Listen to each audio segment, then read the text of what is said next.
Simon Street. And then just hit the end street. See this, it's red. Yep. Got it. That's the one. Thank you, Eric.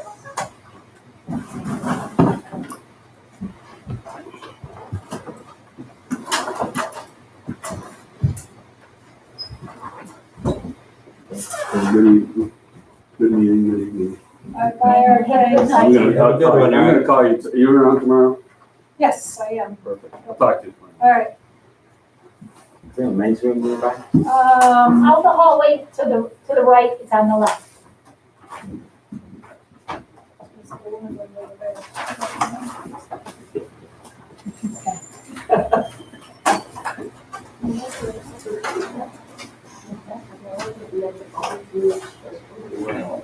Ready?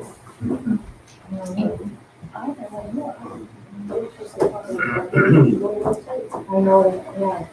I know.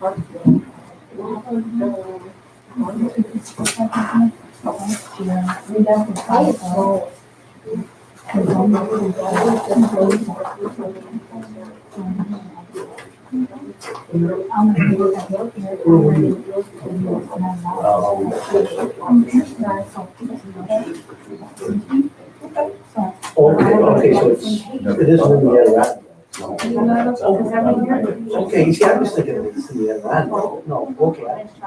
Yeah, I know what you're talking about. He just said we're north, I assume the other end. We do see how.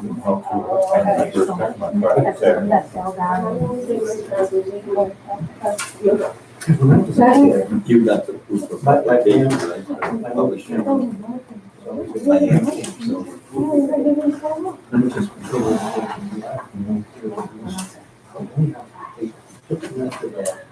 Yeah, it's one that I didn't make. This, yes.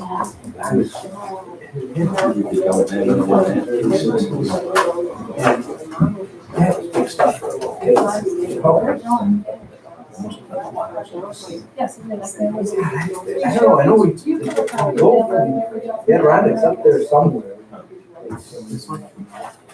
No, back to make. I don't get a copy of it.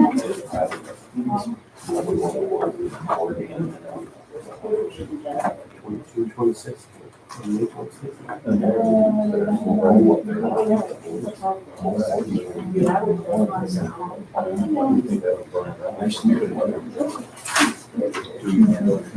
But it's a whole family. No. Oh, okay.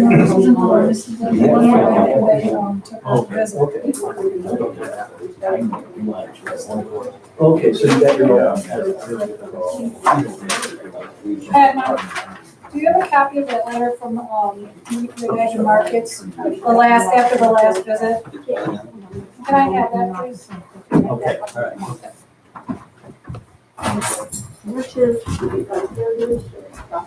Well, everybody got a copy of it. Yep. It's the same one, yeah. Mhm. But yes, we were making a best.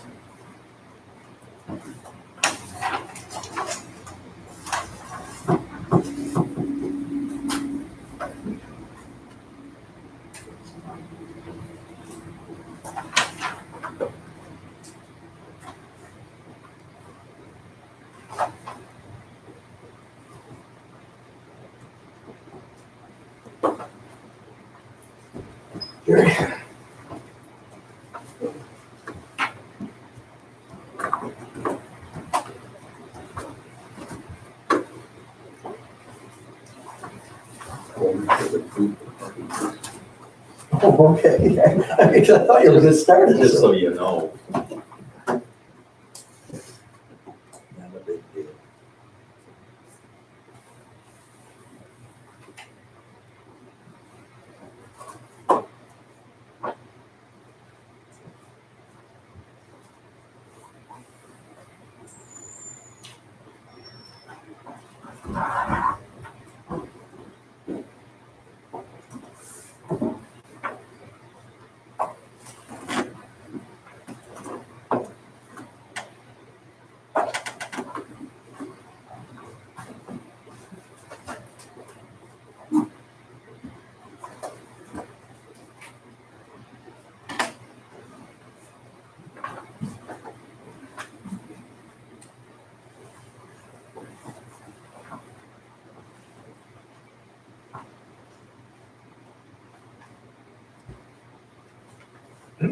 other son, he was like, son, yesterday.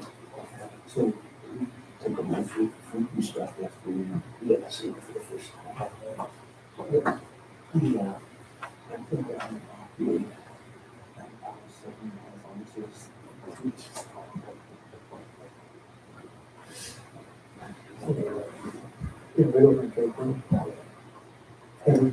Morning, excuse me, or Chairman. I have a written copy of my statement with Okay, you can, with a couple attachments. Should I wait till you call me up or? or you can just person now if you want. Cheryl needs to make sure you get one to Cheryl so she can have it for the minutes. I have one.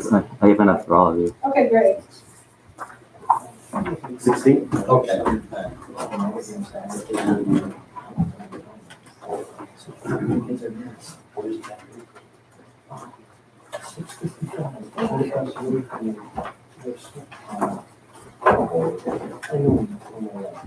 Thank you.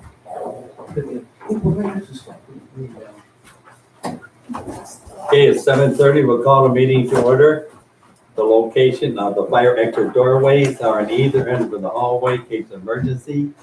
The AED machine hangs directly on the wall across from that door. Please turn off all cell phone and pagers, but quickly take the roll call.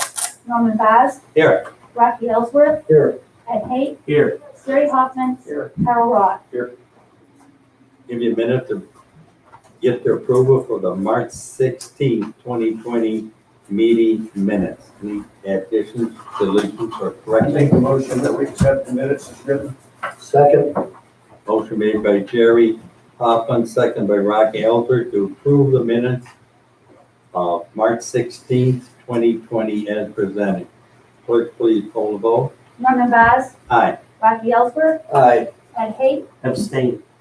Gary Hoffman, Aye. Carol Rock. Okay, carried. All right, now we'll move down to our public hearing. We'll open up with Dean Bradley Buffalo Renewables.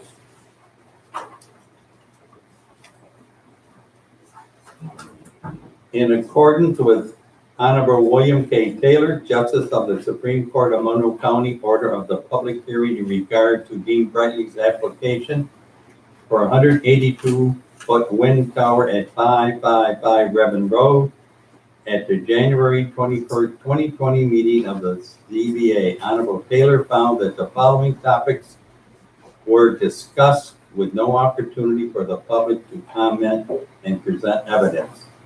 Number one, wetland delineation report. 2, applicant sound report. 3, a trip to the wind tower to Ransomville by ZBA chairperson. Perspective of State's Department of Ag and Market regarding wind towers, the protection of the public's health and safety by location of wind turbines a considerable distance from the road. Number 6, health and safety report on noise. 7, assertion that 3 towns have had Article 78 filed against them for denying wind towers and the law enforcement. Therefore, we will be opening a public hearing at tonight's meeting to allow public comments and concerns addressing the above listed 7 items. Okay, at this point in time,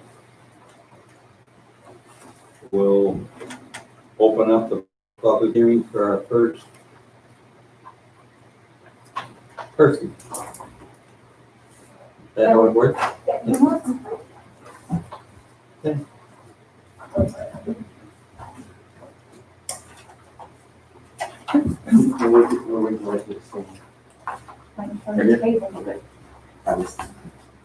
was gonna go to the podium, but I thought it was faced the wrong direction. It's okay. Anybody mind if I take my mask down? No. Thank you. I tried to practice with it on. No. Anyway, Not a problem. good evening. I'm attorney Arthur Giacalone, that's Giacalone from Buffalo, New York. Although I want to mention I'm actually a Rochester native. I spent my first 21 years there, and my 93-year-old mom is still there, so I get to this neck of the woods a lot. I'm here to speak on behalf of my 9 clients who were the petitioners in the state Supreme Court proceeding entitled Whipple et al. Versus Town of Hamlin, ZBA, and Dean Brightly. They are Carrie and Justin Whipple, Scott Kennard and Kathleen Lankin Kennard, Melanie and Thomas Lavaca, Dale Cliff and Renee Emo Cliff, and Paul Lipinski.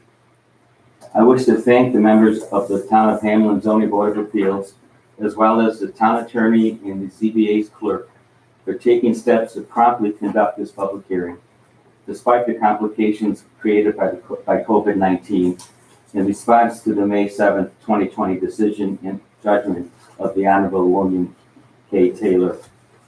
The 5 families that I represent all live on Redmond Road or around the corner on Moscow Road, in close proximity to the site of the proposed 182-foot wind tower at 555 Redmond Road. The families include children as young as 3 and 5 years old and a senior citizen in his late 70s. All of these individuals reside close enough to the proposed wind tower to be concerned about potential health impacts resulting from the operation of such a large piece of industrial equipment in their quiet neck of the woods. My comments on behalf of my clients will focus on the legal implications of 2 documents not available at the time of the December 16, 2019 public hearing concerning Mr. Brightly's variance application. The May 26, 2020 letter addressed to Mr. Brightly from Michael J. Latham of the State Agriculture and Markets Department and the applicant's sound report.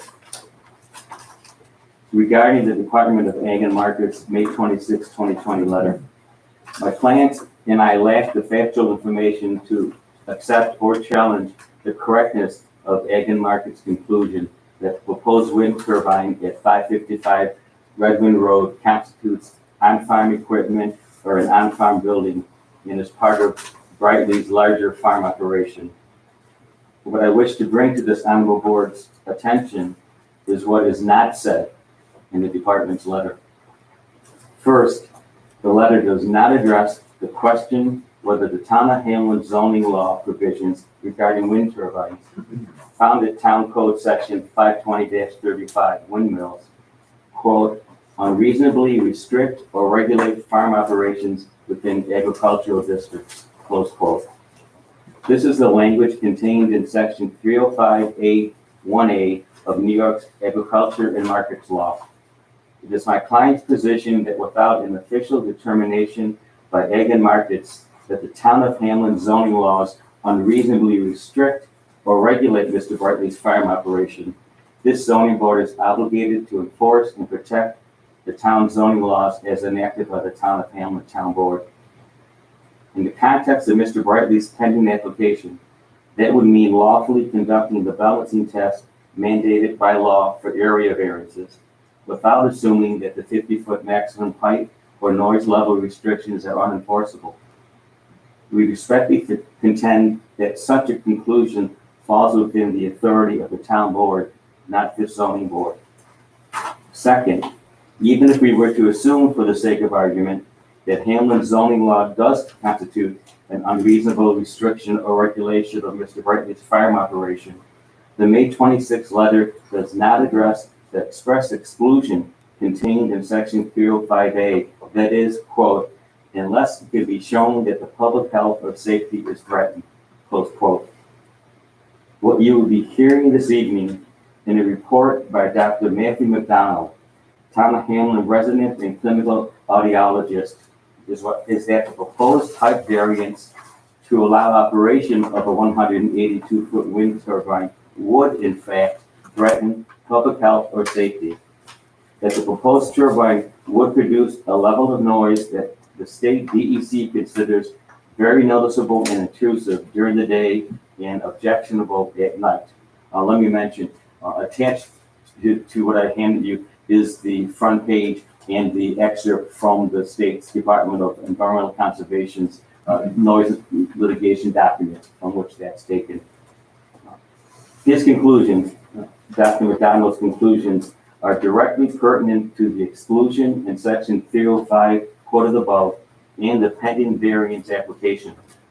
Additionally, Dr. McDonald's report entitled, quote, ambient sound level survey at 626 Redmond Road, close quote, which is the home of the Whipple family, is also relevant to subsection A9 of section 52035 of this town's zoning law, which states, quote, the operation of any WECS in a manner which exceeds a reasonable level of noise is normally experienced by neighboring property owners as determined by the town building inspector shall be prohibited, close quote. Regarding the applicant's sound report, I find it difficult to consider the document belatedly presented on behalf of Mr. Brightly, the quote, extracted test report, close quote, worthy of the label sound report. As Dr. McDonald will testify, documenting noise levels of a potential new noise source is meaningless if it does not include a comparison to the existing ambient sound levels in the surrounding community. The record before this honorable board at the time the variance was granted in January did not include adequate evidence to allow an informed decision on the impact of the turbine's noise or whether its location will protect the public health and safety. My clients believe that Dr. McDonald's ambient sound level survey will provide you with the necessary information to meaningfully consider the criteria for granting an area variance, to properly conduct the balancing test, and to conclude that the detriment to the health, safety, and welfare of the neighboring residents by the grant of the variance would greatly outweigh the financial benefit and convenience to the applicant if the variance were granted. I thank you, and I will gladly take any questions if you might have any for me.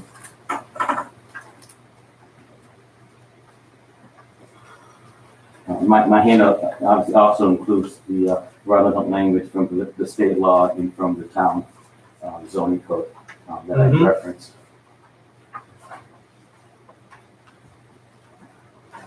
Well, we'll just have to wait for his report and see what he says.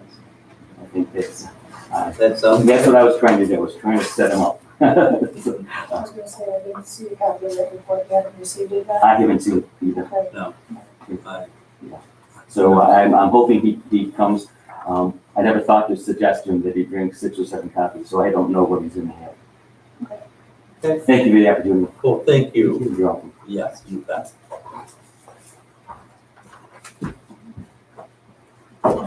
Yeah, we can go to the next, yeah, the next one. Yeah.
Good evening. Good evening.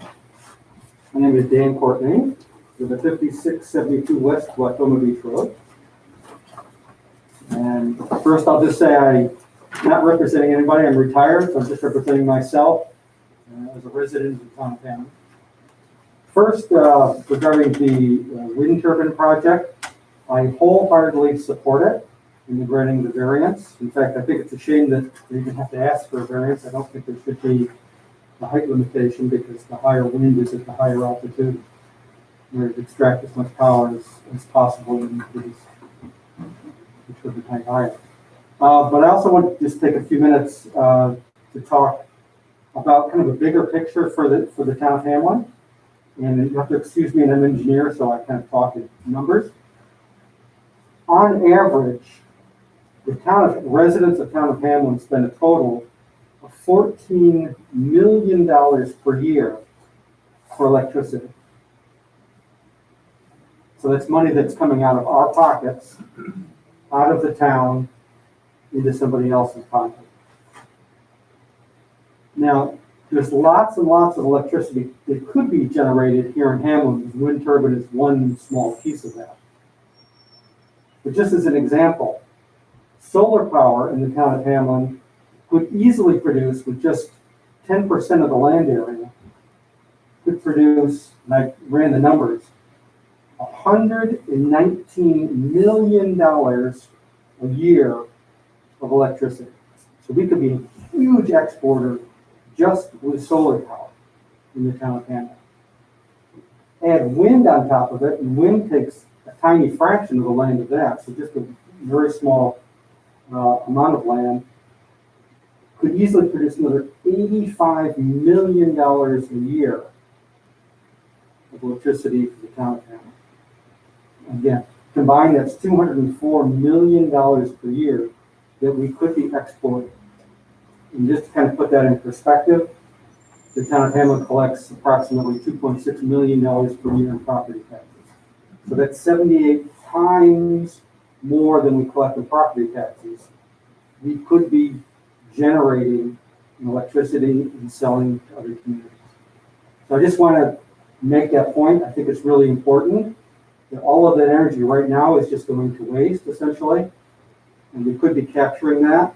And again, this wind turbine project is just a very, very tiny slice of that. We could be doing a lot more, and I think it would be great for the county. So, any questions?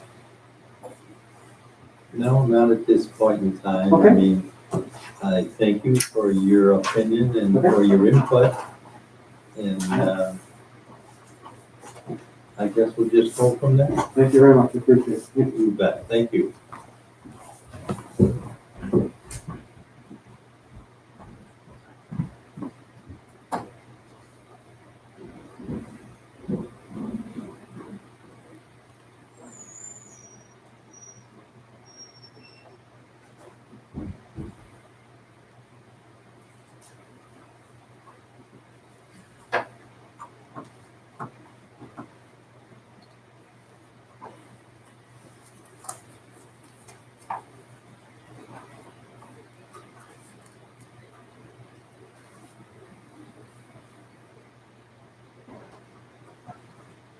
Seems different, but It does. Yes. I thought I lived through everything. Nope. About The Kennedy's are Yeah.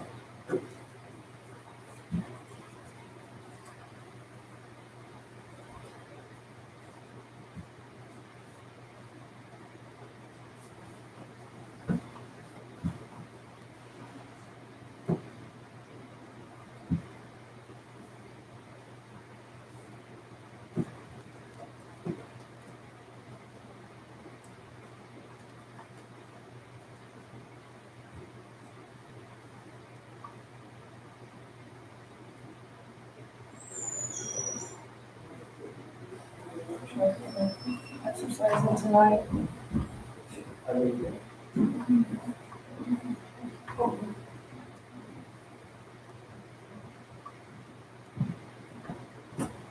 So, Hi.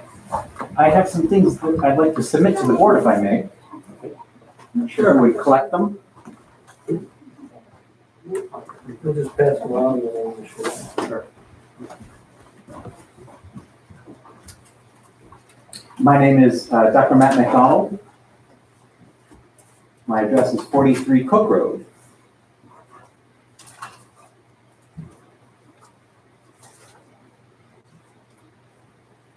Members of the board, my name is Matt McDonald. I'm here today both as a 20-year resident of the town of Hamlin and as a clinical audiologist. I have practiced audiology at Strong Memorial Hospital and in private practice for the past 26 years. A copy of my curriculum vitae has been included with my submission to the board this evening. The zoning board was provided with a document entitled Extract of Test Report, Wind Consult 116 SE 613/01, which was created by DAKKS. In this document, sound levels of a SEVA 250/50 industrial wind turbine are presented at operational wind speeds of 6 to 10 meters per second. The documenting of noise levels of a potential new noise source in the community is meaningless unless compared against the prevailing ambient sound levels. I and many others have chosen to live in Hamlin because of the relative peace and quiet. As such, as an audiologist, I have performed an ambient sound level survey at a site vulnerable to the effects of wind turbine noise, 626 Redmond Road. Recordings of ambient sounds were made between June 7th and June 13th, with a total of 36 and a half hours of daytime recordings and 50.8 hours of nighttime recordings. For more details on the specifics of the survey methodology and results, please refer to the document entitled Ambient Sound Level Survey at 626 Redmond Road, which I have also submitted to the board. My first order of business was to calculate the level of wind turbine noise which would be heard at 626 Redmond Road. According to the sound level data provided by DAKKS, the average level of wind turbine noise would be 98.9 dBA. To determine the level of noise that would be heard at the survey site, the distance between the turbine and the site was obtained using the latitude and longitude of each. Then the inverse square law was used to calculate the average noise level, which was found to be 47.6 dBA. The term LA90 is used to describe the ambient sound levels as expressed using the A-weighted decibel scale. The LA90, or ambient sound level, at the recording site was found to be 36.6 dBA in the daytime and 29.1 dBA in the nighttime. As expected, the ambient sound levels in this area of Hamlin are very low. Based upon these data and the findings of this survey, a SEVA 250/50 industrial wind turbine operating at wind speeds of 6 to 10 meters per second will generate levels of noise 10.9 dBA above the daytime ambient sound levels and 18.5 dBA above the nighttime ambient sound levels. The World Health Organization recommendation states, sound levels shall not exceed 40 dB during the nighttime hours.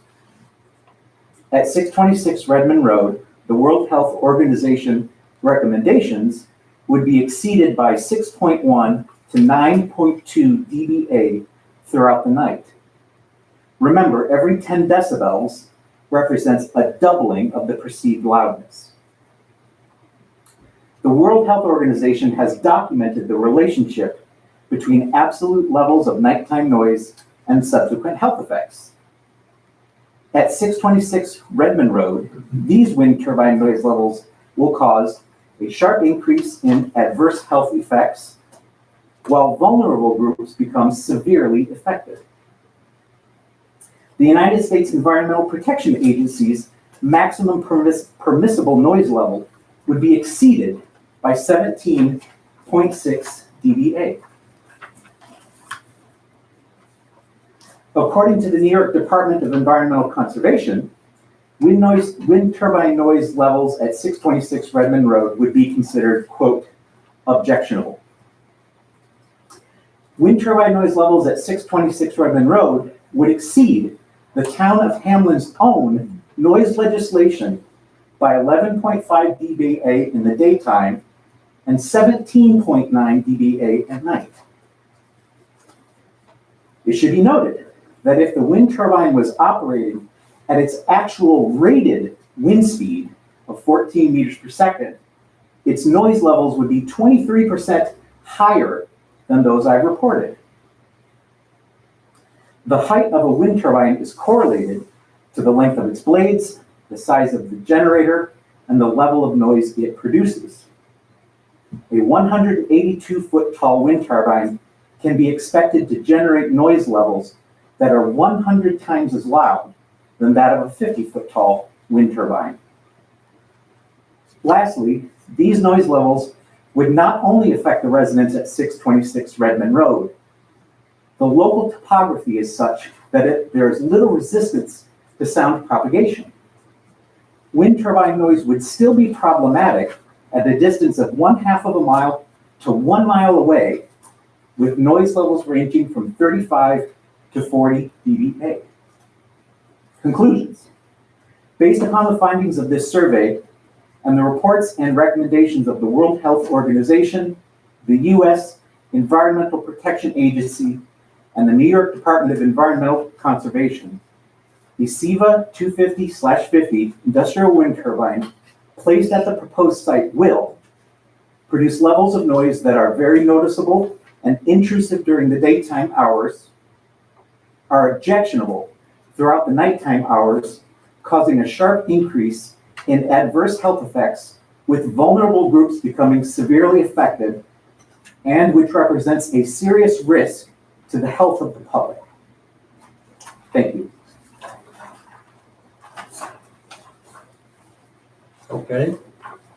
Thank you for your report. Questions? You put quite a bit of work into it. A tremendous amount. Okay. I have 6, is all I brought. Sure. Thank you. Thank you. You bet.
Sign this.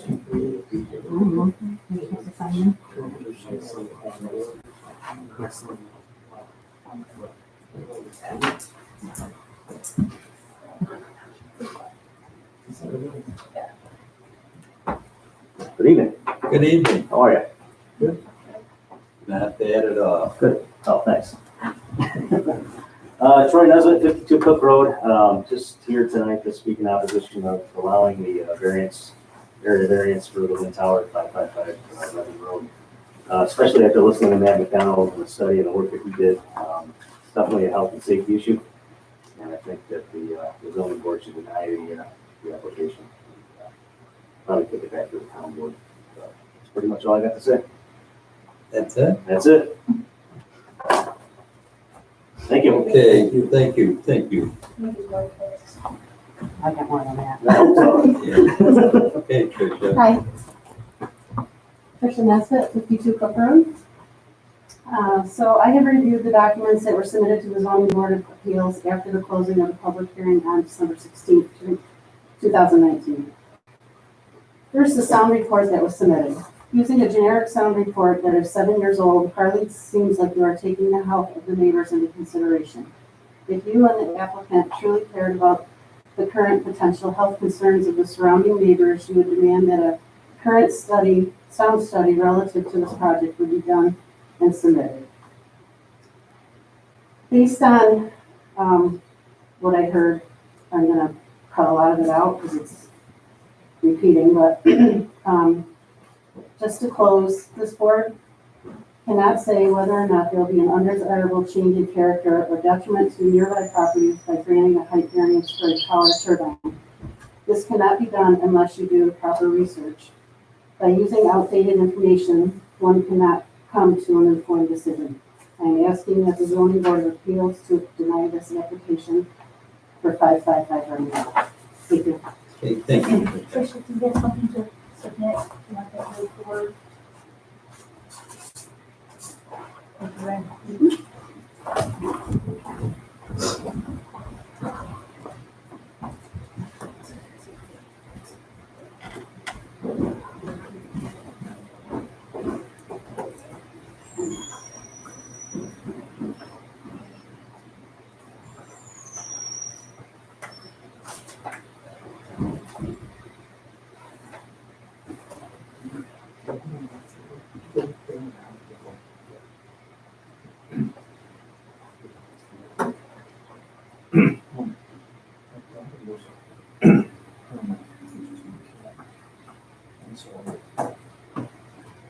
Sometimes we put a few of them.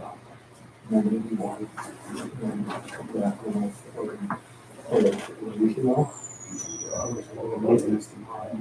yeah. The only time you take it out is otherwise, then you go all the way through water down, Hello, I'm Andy Simpson. I live at 1246 Moscow Road, about a half mile from the proposed site.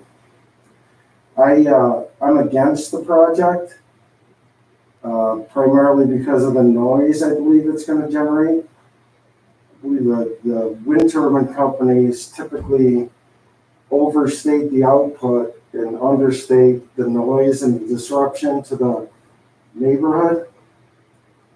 You know, and while 555 is deemed part of the farm and agriculture, you know, there are quite a few homes right there, including mine. I believe that I'd be able to hear it from my house as well.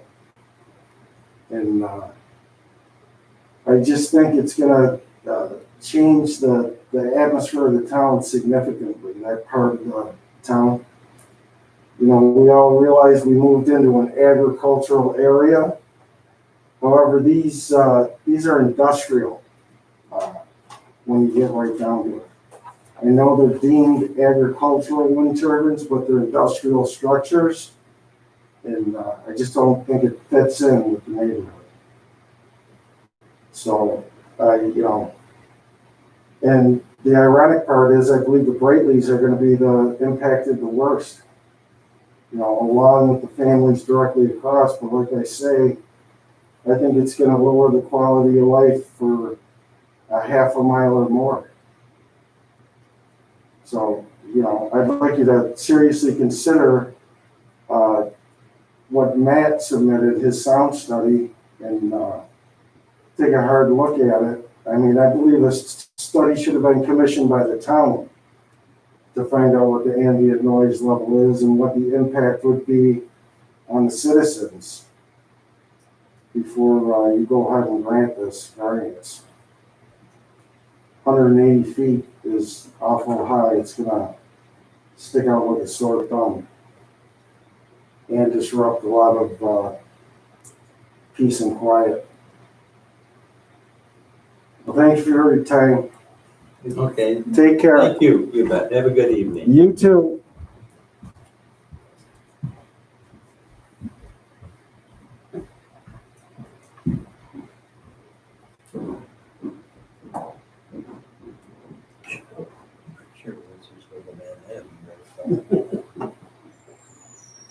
Cheryl should have a walkie-talkie to someone at the door so she can keep going out there. Homemade.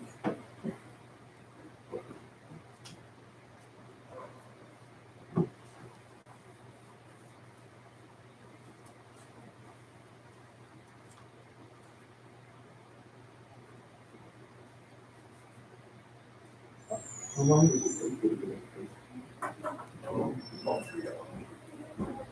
It takes us 40 minutes.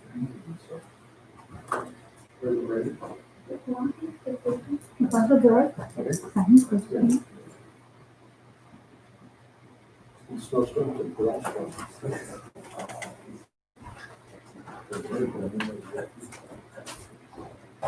Good evening. Jack Shetland, 768 Redmond Road. Okay. I'm just here to oppose the variance because my concerns are with the health and safety of the noise from the turbine.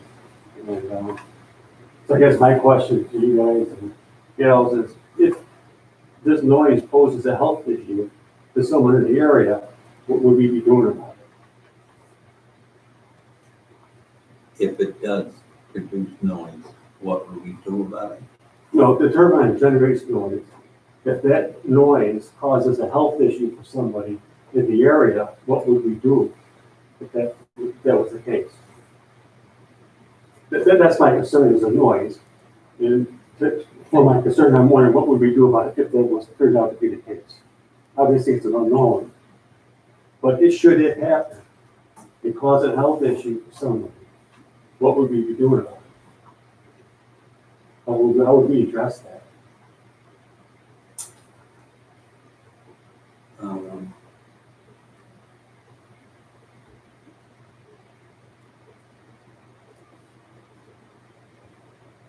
I don't think till we find out exactly how much noise they actually make, I won't comment on it, because I don't know. I mean, we know it makes noise, and we know it affects some people. Should it negatively impact the health of somebody in our area, I'm just wondering what would we do? If we waited till the turbine was up, and it posed a serious health issue on something, what would we do?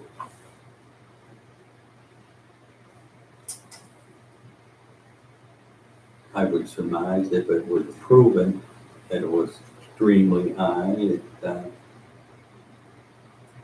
would have to be an issue to be discussed. It's hard for me to answer because we don't have the true facts, or we don't know. We're talking about if,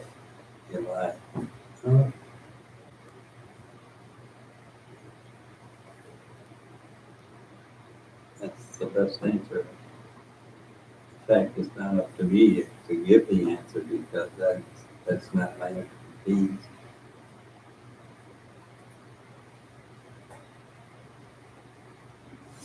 So, okay.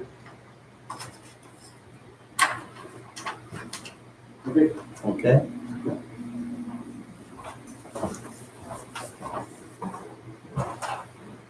Mr. Bauer will not be with us this evening, so if someone would like to read the letter from Peggy Cadgood. Okay.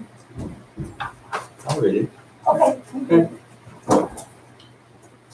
To Norman Bob, Rock Aylford, Ed H., Jerry Huffman, and Carl Roth.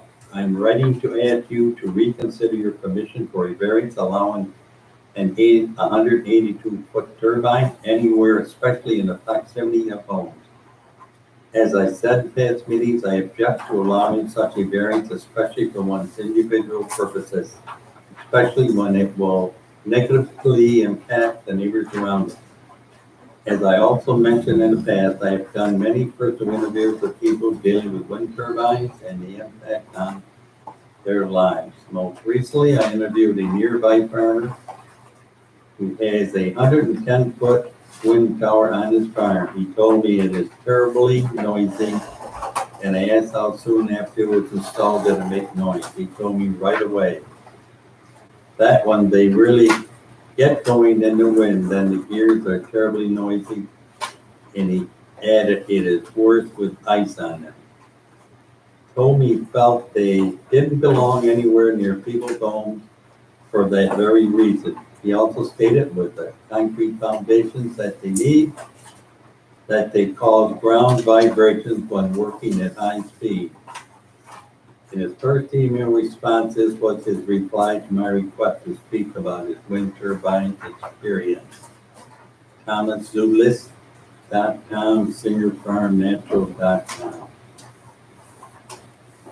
Let's see, then we go on, sure. I would and will do solar, but don't think wind makes sense. Both environmentally and economically. Lots of noise, difficulty, repairs and maintenance. Try me tomorrow during day. The following email was his response to my asking him to write and document some of what he discussed with me to submit to you. To me, hi Kathy, I'm happy to share my experience with alternative technologies for energy production.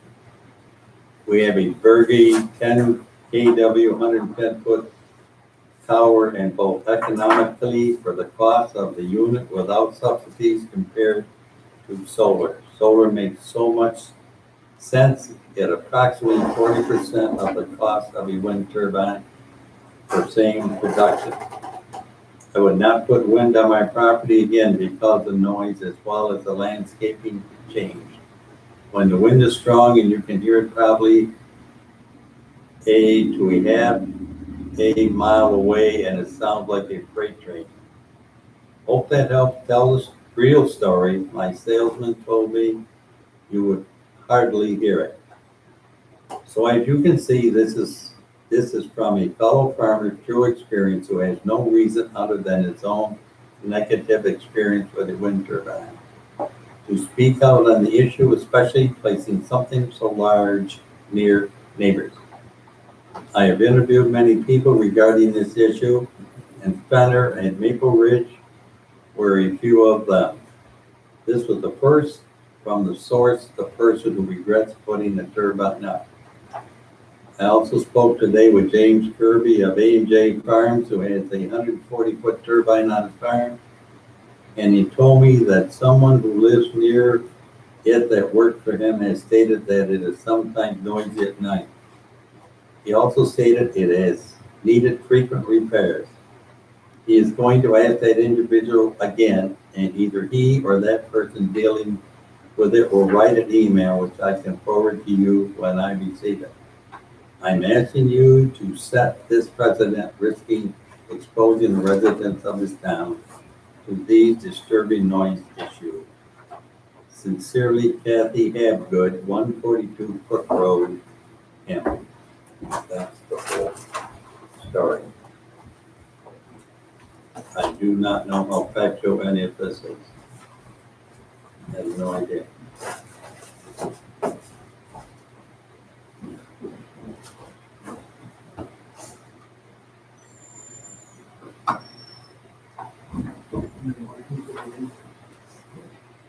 You got this one?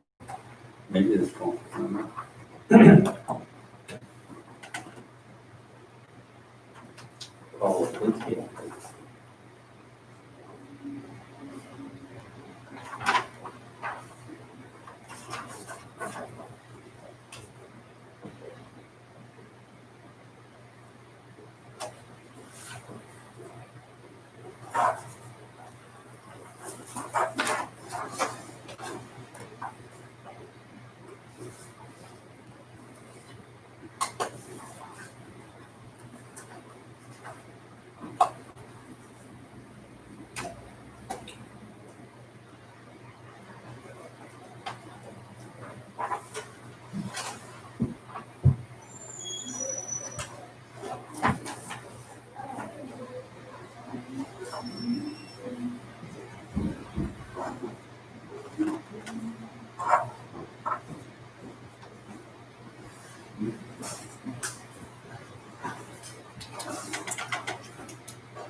Good evening. Hi, how is everyone tonight? Good. Good. My name is Ann Yockel. I live at 856 Redmond Road with my husband Charlie. Okay. We've lived in Hamlin for 15 years. Actually, probably a little bit more than that, but we're still considered new folks. You know how it goes. But what I do want to make sure that we make people aware of is that in light of the report from the audiologist that we heard about, I just recently heard about. I've worked in medicine my whole life, including, MVP healthcare for the last 30 years or so, and I did retire from there recently. I can't feel comfortable supporting our neighbors having this structure so close to our homes. I suffer from anxiety, depression. Retirement has been wonderful for me. Living where I live has been wonderful for me. I am very, very, very uncomfortable with what we are being asked to work with. I didn't prepare my discussion with you folks tonight. But I want you to understand that this is not just some neighbors getting a little pissed off about what somebody else wants to do.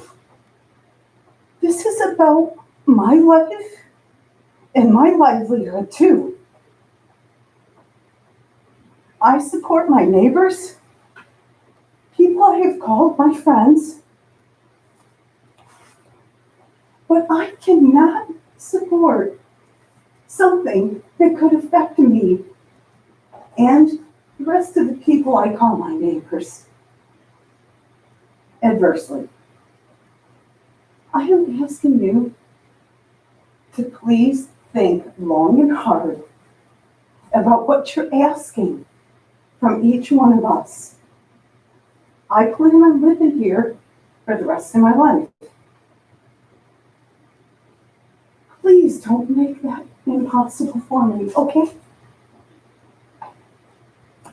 Thank you. Thank you. You have a good evening. You too.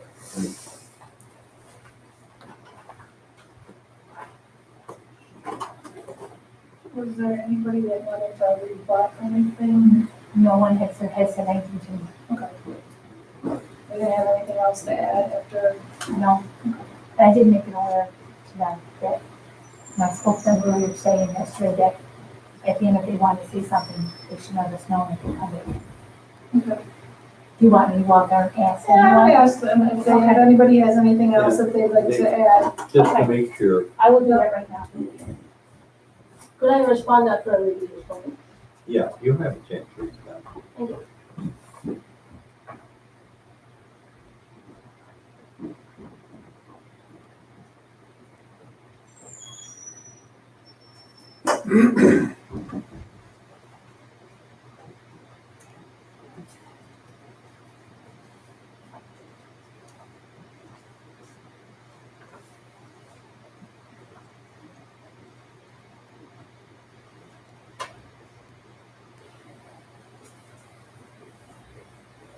Fish.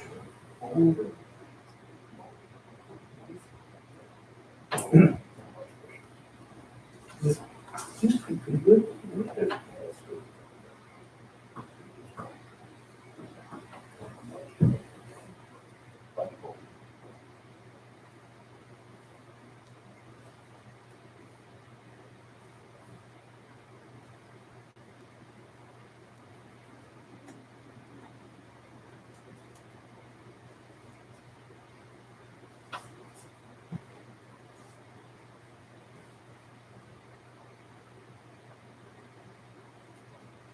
Mhm.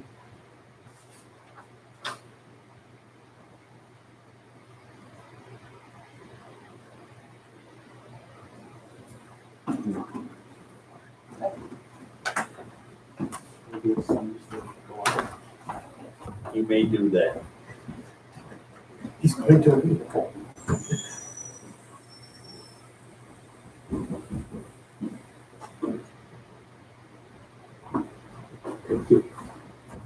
If the persons that are still in the parking lot, no one has anything else they'd like to add. Okay. Yes. Is it okay if I show that enough? It's okay with me. So, You're 6 foot away. my accent is hard enough for you all to understand without this, so. I'm Padma Kasturirangan. I'm with Buffalo Renewables. Dean Rightly has hired me for this project. We submitted the application and all of the information. I just wanted to respond to some of the statements that were made. It feels like nobody understood the acoustic report, which was not originally required in the application. People asked for it. We submitted it. It doesn't seem like even the audiologist understands what it is. It is the extract of the IEC test report. It's not possible to say how much any equipment will make noise. A lot of you on the board are farmers. Every tractor is going to make a different amount of noise depending on how you run it. IEC is the International Electrotechnical Commission that sets the standards body that sets the standards for equipment. They have a whole subsection 61400 which sets rules for wind turbines, whether it's a 1 kilowatt turbine or a megawatt turbine. They set the standards based on its size, based on what is allowed in terms of noise, in terms of the engineering and the design of it. That text and manufacturers have to hire a third party to inspect their turbine and show them running turbines in existing conditions and have a third party do the test to measure the noise and certify it according to the IEC standards and state that it meets the requirement for them to be able to receive funding or install. And that's what we use. There's no way for me to say a turbine at this point is going to make this much noise or anything. So as an engineer, I have to go by those standards to design my systems. That the extract that was submitted is just a certification that says that it's gone through all of that testing and meets those standards. To hire somebody to do that here is impossible because first, you haven't let us put a turbine yet. So we cannot test it for that particular site. And the audiologist report, I haven't had a chance to see it. Since there is no turbine installed at this site, it's all conjecture. Making a lot of assumptions. And all of those statements we've heard a lot of times from several anti-wind people who, these are claims that cannot be proven. And I think that was the main thing we had. And the agricultural statement, it is a farm operation. Ag and Markets normally does not weigh in until all of the local options have been exhausted. The Article 3 of the process with Ag and Markets is usually when the town denies something. Ag and Markets will come in and issue a statement against the town or find if the town did something wrong. In this case, because the town did not deny it, we could not bring Ag and Markets in. That's why they haven't issued a determination like the one people are looking for. But the statement, they did do a full field review and stated that they have determined that all of this, we gave them energy use information and we don't know what the town gave them. But they did a study on the project and determined that this turbine is going to be part of the farm operation. Since the first approval, this project has also been approved by NYSERDA. That's the New York State Energy Research and Development Authority that sets the standards. Even if the town had no ordinance and just approved anything, we have to meet all of the guidelines set by NYSERDA in order to receive funding. So we're at this point, we're just waiting for the permit to be re-verified, I guess, for us to begin construction. So that's all. My head, does New York say that they analyze the sound and therefore they know approximately? I understand You don't know exactly what noise it No, makes. It's before not, NYSERDA allows us to, this turbine was, they accept all of these test data. They have to meet all of the test requirements before NYSERDA will add a turbine onto their list to approve it to be installed in New York. So we cannot get funding unless the manufacturer has to list it on NYSERDA's list, and NYSERDA verifies all of their information, all the test data, before they will put it on the approved list of turbines in New York to be eligible for funding. And that includes sound. Yes, the IEC 61400, there's several sections under it. okay, thank you. Yes, Thank you. I just want to briefly respond to what Pat Leffer said. No one questions the accuracy of that one-page extract. It's the closest any of us have to what noise that turbine is going to make. It's something that the manufacturer is saying, this is what we expect of it. What Dr. McDonald did is not conjecture. He used their figures and said their figures show that this is how much noise it can be expected to make. And he spent, I forgot how much, if it was 6 days, 7 days, collecting the data using, and again, his report shows the technical equipment that he used. There's no conjecture or guessing of what the ambient noise level is, of what the existing noise level is. And again, we as human beings are impacted by the increase in level that a new source of noise makes over the existing noise. And given the data that they have provided, he has shown that the amount of noise that they're saying would be expected from that turbine, the amount of noise over the existing noise level, the ambient noise level, will be so much greater that it will be very noticeable and intrusive during the day, and under the DEC standards, objectionable at night. That it will be that much higher, that much noticeable, and that problematic. And as the doctor put in his report, all these different agencies, World Health Organization, EPA, DEC, are saying that that kind of increase over the ambient noise level causes health problems, sleeplessness, and a variety of other things. And again, that's in his report. So what he is providing is based on their numbers. So for them to say, how can you use the numbers in that extract? You provided it. It's the closest anyone can have to suggest that you first put the turbine up and then you figure out what the noise is not what any of us would ever do if we were going to buy something that could cause harm.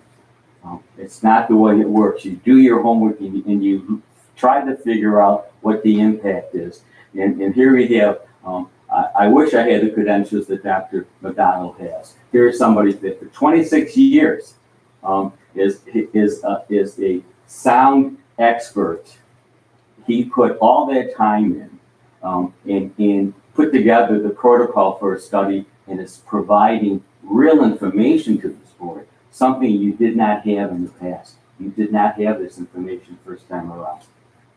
And so we ask you to closely look at what a professional says about sound and its impacts, and make that an important part of your decision as you go through the criteria for granting or denying an area variance. Thank you. thank you. Yes, Sorry. Oh, go ahead. Can I ask what wind speed their noise measurements were made at? What was the wind speed on the days of the session?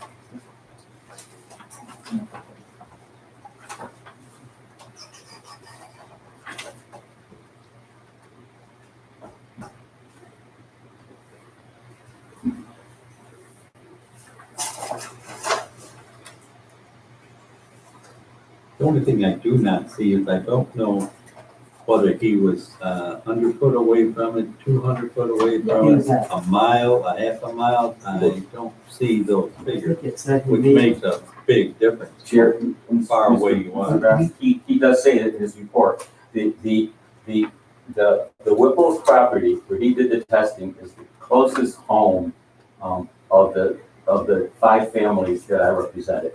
Their property, their home is approximately 1,000 feet from the turbine. They are the closest to the property line of Mr. Brightly's, and I believe he says it's either 1,100 or 1,200 feet is where he tested it. So, But he did not test the sound of somebody screaming 1,200 feet away.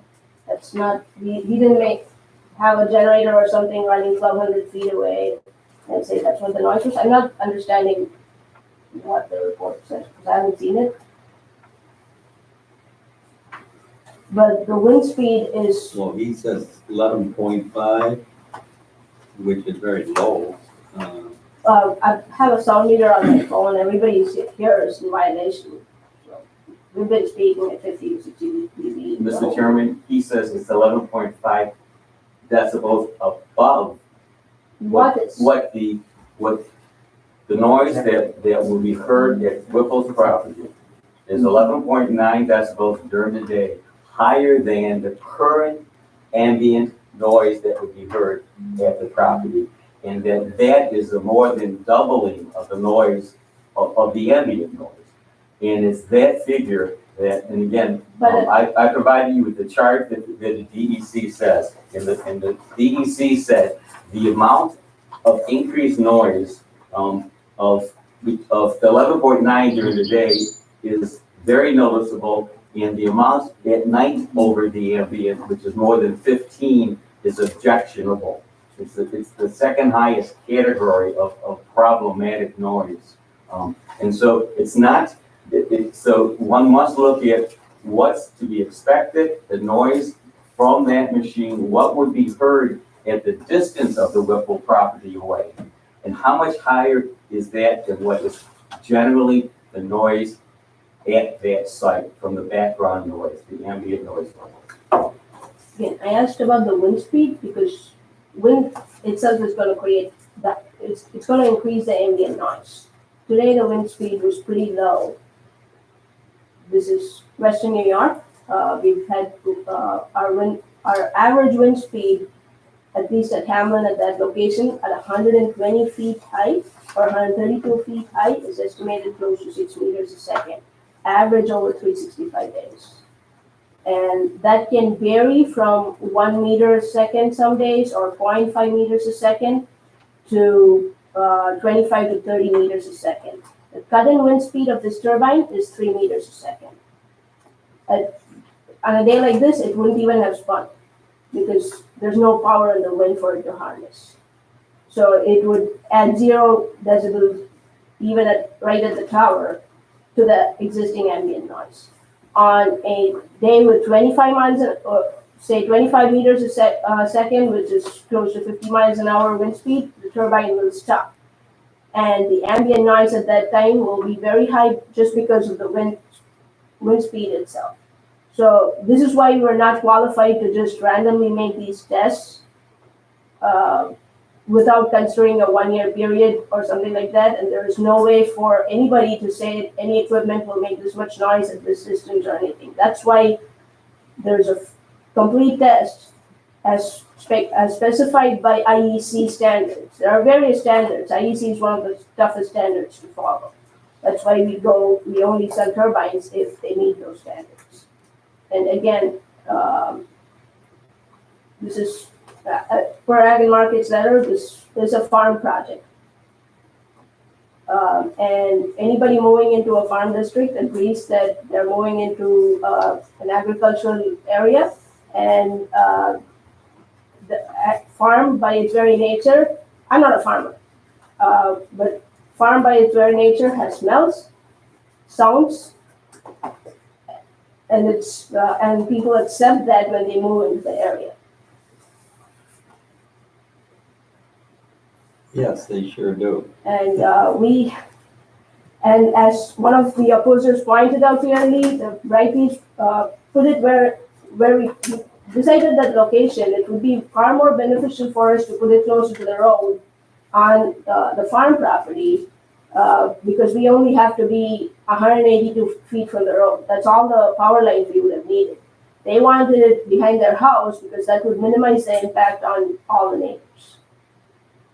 They understand what this project means to them, and they've gone through, they're putting something behind their house. They didn't decide to do it without considering how it would affect them and their neighbors. And by putting it where we're putting, they're increasing their cost, and they're doing what's best for the community. Okay, Just quick. Obviously, I'm gonna take care of my family. I'm not gonna put something up that I feel is going to hurt them. I'm going to take care of my neighbors, I always have. And I think Norm, okay, I personally have been out to look at Tom Fleckenstein's windmill out in Ransomville. Norm has gone out to see it. Or I should say, listen to it. And Betsy. Try it as well. Yes, another one too out in Tonawanda. Right. So before we decided to put these up, I did investigate. I did go out and listen. You guys should go out and listen if you really are worried about it. And listen, because you're going to find there's no noise hardly. I'm just telling you, because I would not put that up at my house if it was going to hurt my family or my neighbors.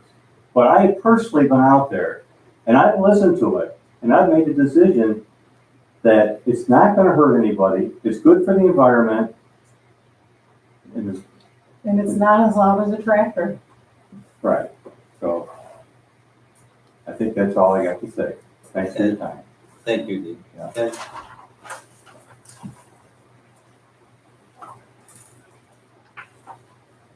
Anyone else? Just one more comment to the sign of that. Mr. Brightly's agent has told us that they don't know how much noise this turbine's gonna make.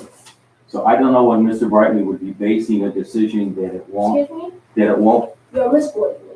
I said I don't know how much it will make at that site. I know how much that noise it will make. It's up to Fine. the report. You don't know how much it will make Yeah. at the Brightly farm, you know? You're misquoting me. I'm speaking now, thank you. That it's clear that the agent for the Brightleys is saying that she doesn't know how much noise this turbine is going to make at their site.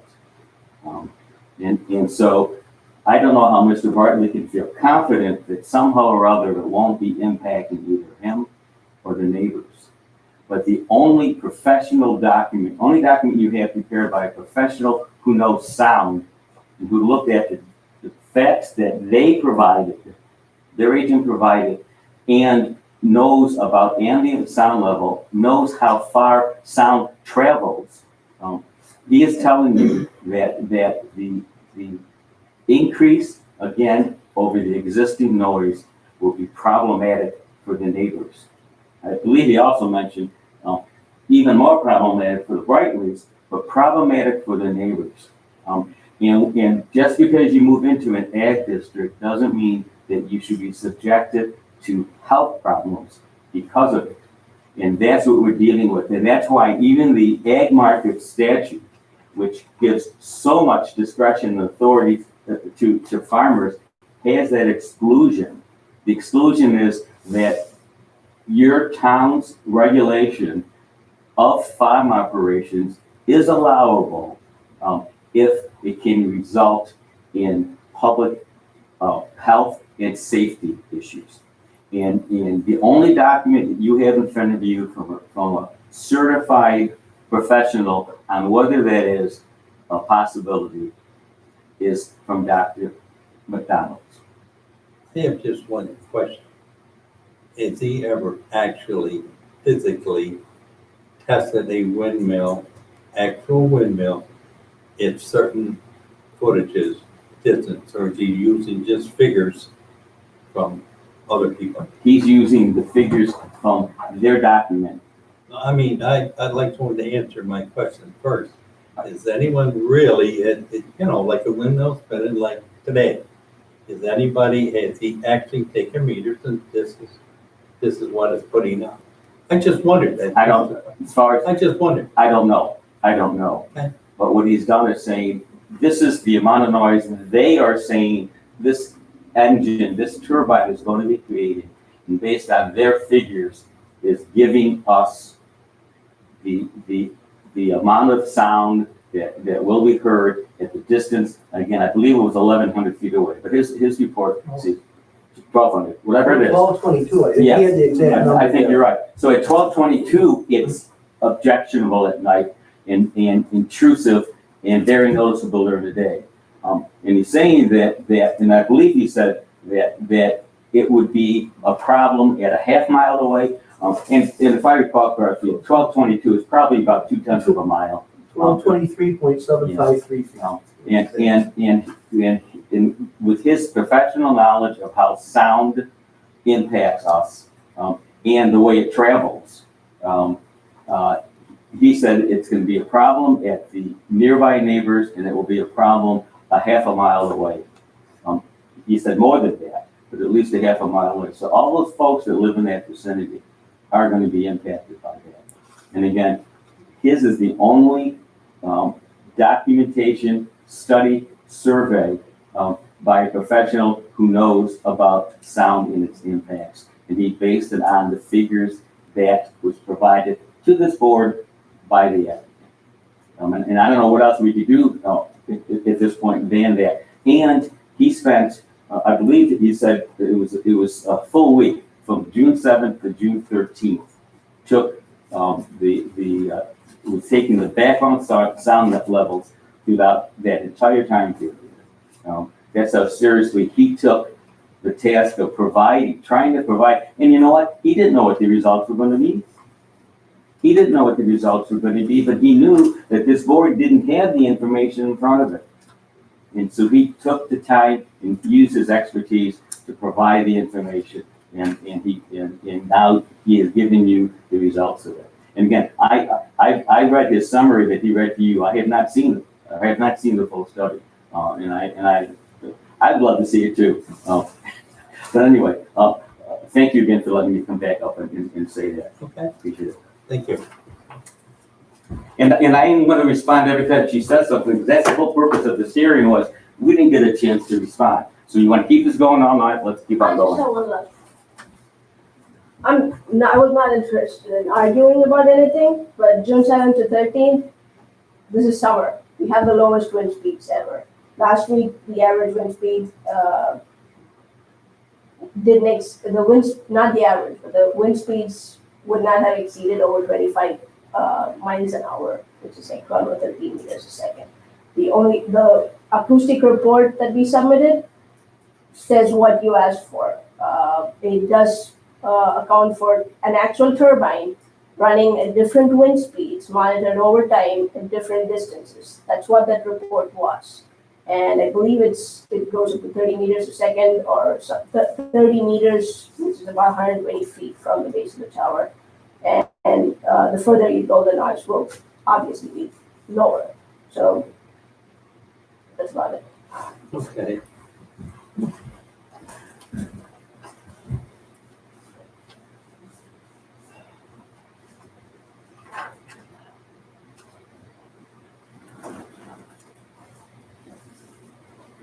Before I close the public hearing, does anyone else have any more? I mean, I believe at least, everybody's had a chance to. I You agree, Maureen, that everybody's had about it? I agree. I agree with that. And I thank you for the opportunity. You know what I mean? I think we try to be fair to everybody and pro, whichever. Okay, at this point in time, I declare this public hearing closed. So.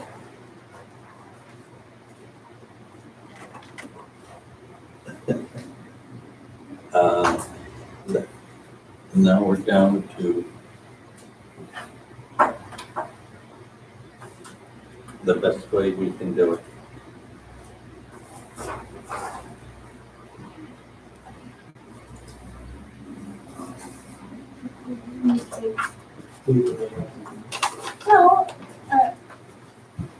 up to you if you want to take, time to, absorb. To me, there's a lot of information in this ambient sound report. You know, if you wanna take time, till next meeting to absorb what this says, I think that would be, because there is a lot of information in this that you should probably absorb and understand. Right, and you can look at the sound report that the applicants also supplied, so that you can understand the two against each other.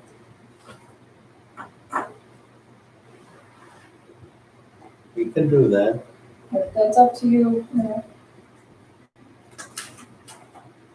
I mean, I know you guys want a decision to know one way or the other, but I mean, Either For us to- for us to- way, we're gonna move forward. For us to So have either this- way, we're gonna go to Ag and Markets and we're gonna move forward. this thing My- you vote us tonight, my- Gene, is just, take a little time to do our due diligence.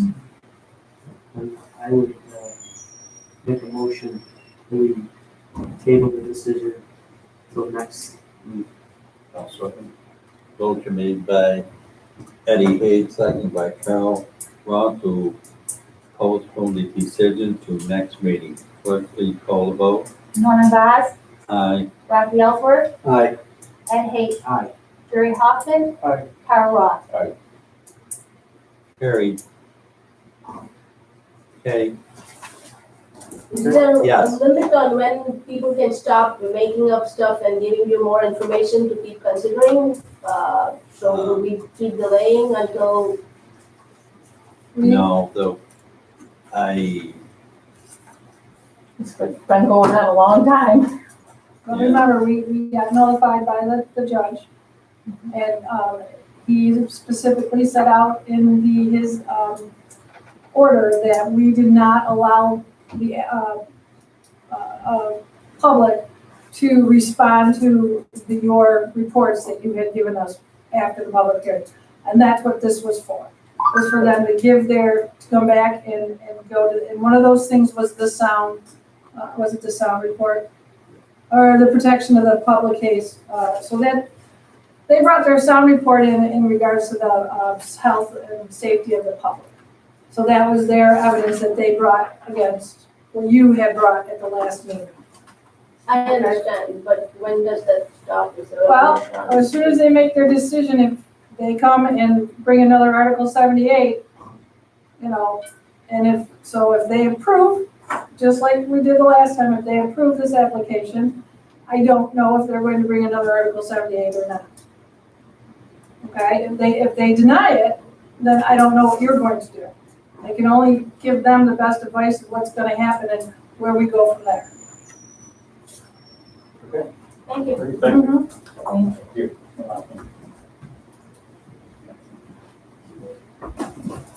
Thank you. thank you, Todd. Appreciate the opportunity. Thank you. bet. Okay, I just texted the next person to come in. Okay. And that'll be, Sean Mahar, Sean Margaret.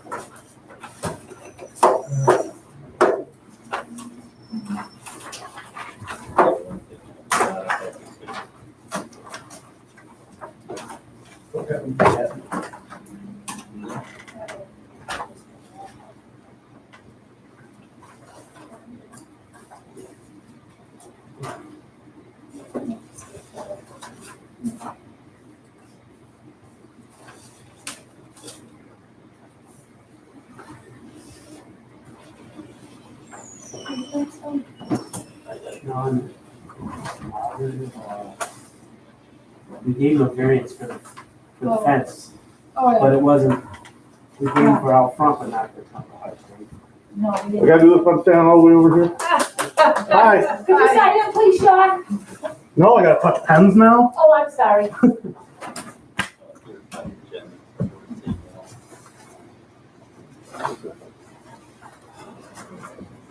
And you can come up here, Sean, and stand at this table. Sure. Swear to tell the truth, the whole truth. Thank you for your patience and understanding. Yes, very much so. Yeah, this whole COVID thing happened, I heard, I don't know, we're going to do. Okay, why don't you tell the board why you are here, refresh their memory. The fence. I had 8-foot bush, I ripped it out, I want to put a 6-foot fence. Apparently I can only have 4 foot if it's see-through or something, I don't know. The one side of my house already has the 6-foot fence, the other side was never zoned for it, so that's why I'm here. But I did rip out a nasty eyesore, probably 12-foot bush by 25-foot long to do so. That's on the east side? Yep. of Your home. Yeah, if I put up the ugliest fence in the world, it would not be as bad as that bush I took out. How close does it go to the lake? Oh, like, Probably 15 feet, if you count break wall and berm.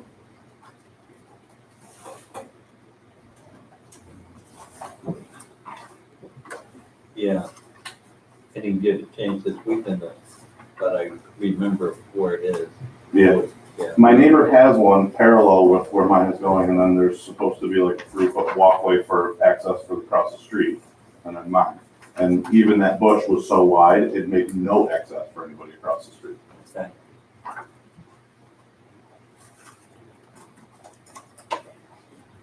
Did everyone read the LWRP report? Where she said, the fence will parallel the neighbor's chain link fence and a row of tall hedgerow will not change the neighbor's view, in her words. She went out there and walked it through the wall. Yeah.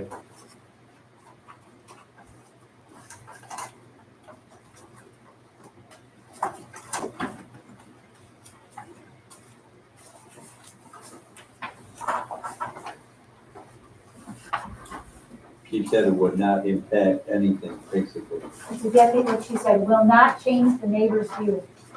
Okay, all right.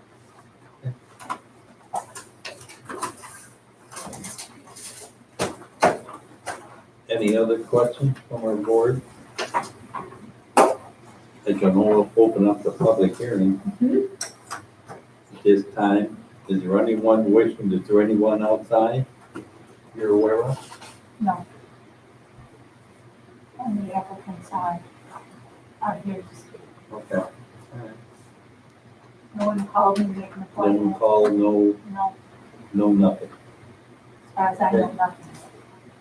Okay, therefore I declare the public hearing closed.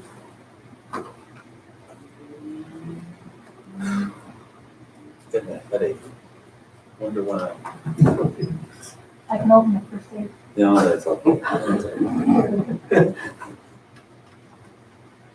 Okay, board. How do you pronounce your last name so I won't butcher it? Major, Major. you'd never believe it, Oh, but yeah, nobody gets it, sorry. That's how you can identify bill collectors. Margaret, never heard of them.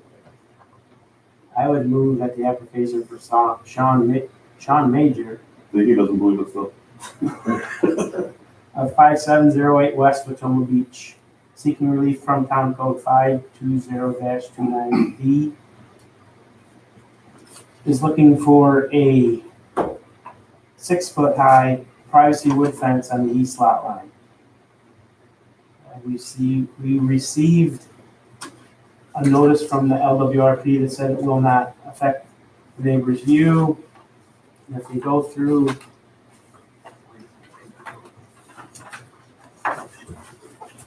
5, I can speak them out loud.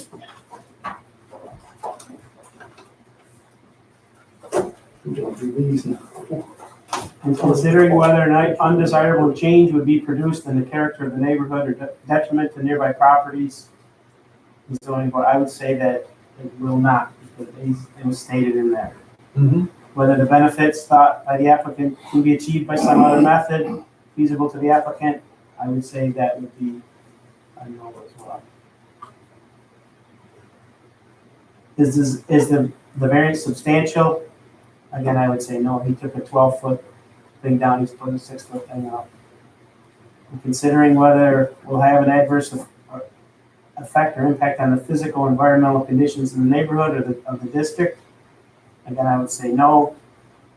And was this alleged difficulty self-created? I would say no. It's a type 2 seeker, and we received no comments. We received a comment from the LWRP. I'll second it.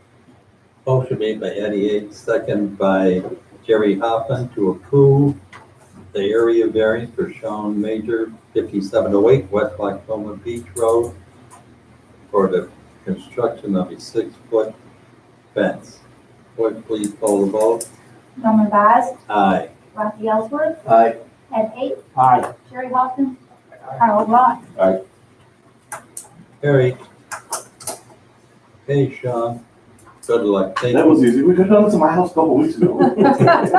Just call me to get the permit. Okay, thank you guys. Thank Have a good you night. for And your as of patience. tomorrow, the town hall is open. Is that, okay, Yes, the doors are unlocked and come on in. okay. Okay. I gotta go back to work, but we'll figure it out. I'll get it. Thank you, everybody. Have a good night. Okay. Official Michael Black. Yep, let me text them and tell them to come on in. I better, yeah, I'm just gonna go out there, he's right out there. So I have two numbers, I don't know which one we're gonna use. Yeah.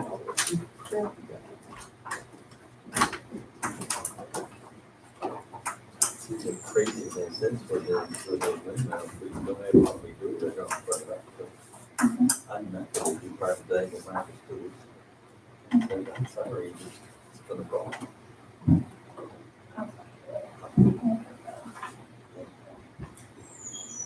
I'll tell you about that.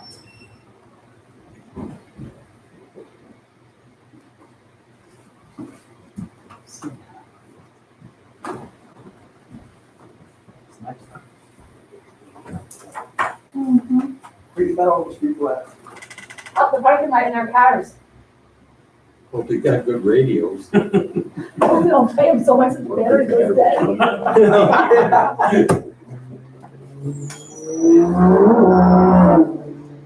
That's what I. People need to be careful to stop speeding because we had a 3-car accident right in front of the town hall. I see her, I was right, oh, I. And then go, Hello. would you sign in behind you, please, really quick? Sure. And then you stand up to the desk here in front of the board. Okay.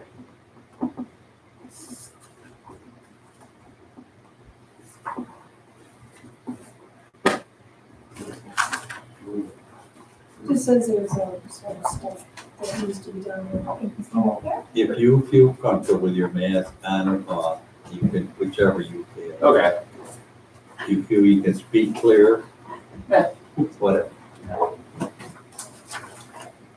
Okay, would you like to tell the board what you would like to do? I'm proposing I already have an existing fence up on my property. I'm just looking to install more fencing and basically enclose the front part of my property.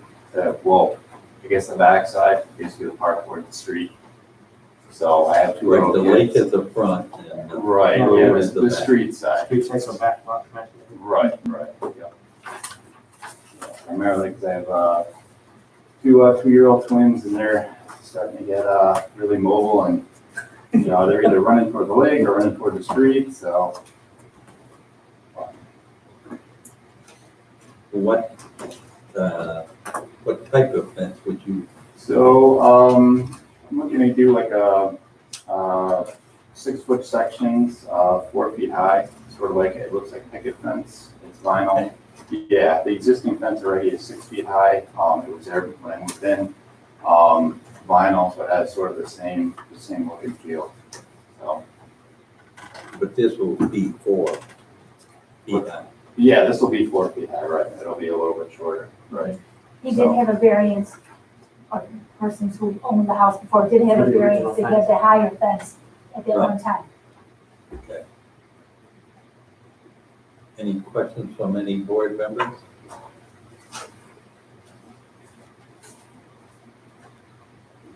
So you're looking for the coastal erosion management permit, correct? Yes. Okay.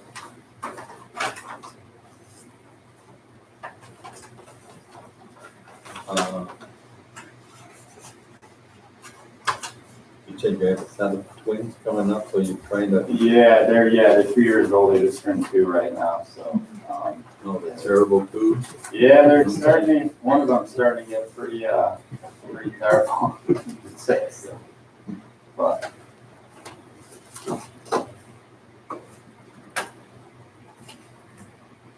Okay, Gordon, No setback issues or anything on it because there's No, no, setback. for the fence. because the that fence is already existing, Right, right. so Just add just on to just it. adding on to make a big square. right.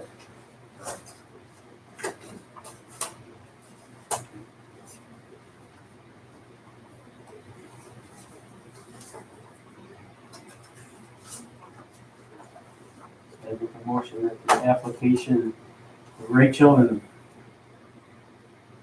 Michael Black, 6348 Short Acres Drive, seeking a coastal erosion hazard area permit to add a new portion of white vinyl fencing that will be 4 feet high to the existing fence in the area, in their backyard.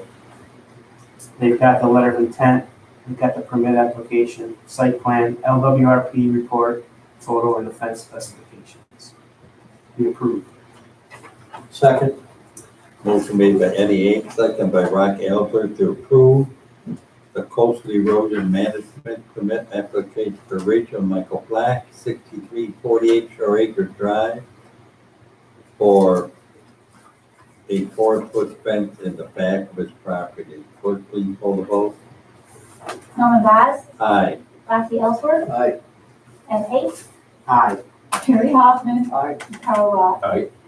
Carried, okay, Mr. Black, you're all set. Okay, thank you. I'll just call Rachel in the morning. Okay, thanks. You're welcome. All right. Good. Good day, guys. You too. Thanks. Good night. Good night.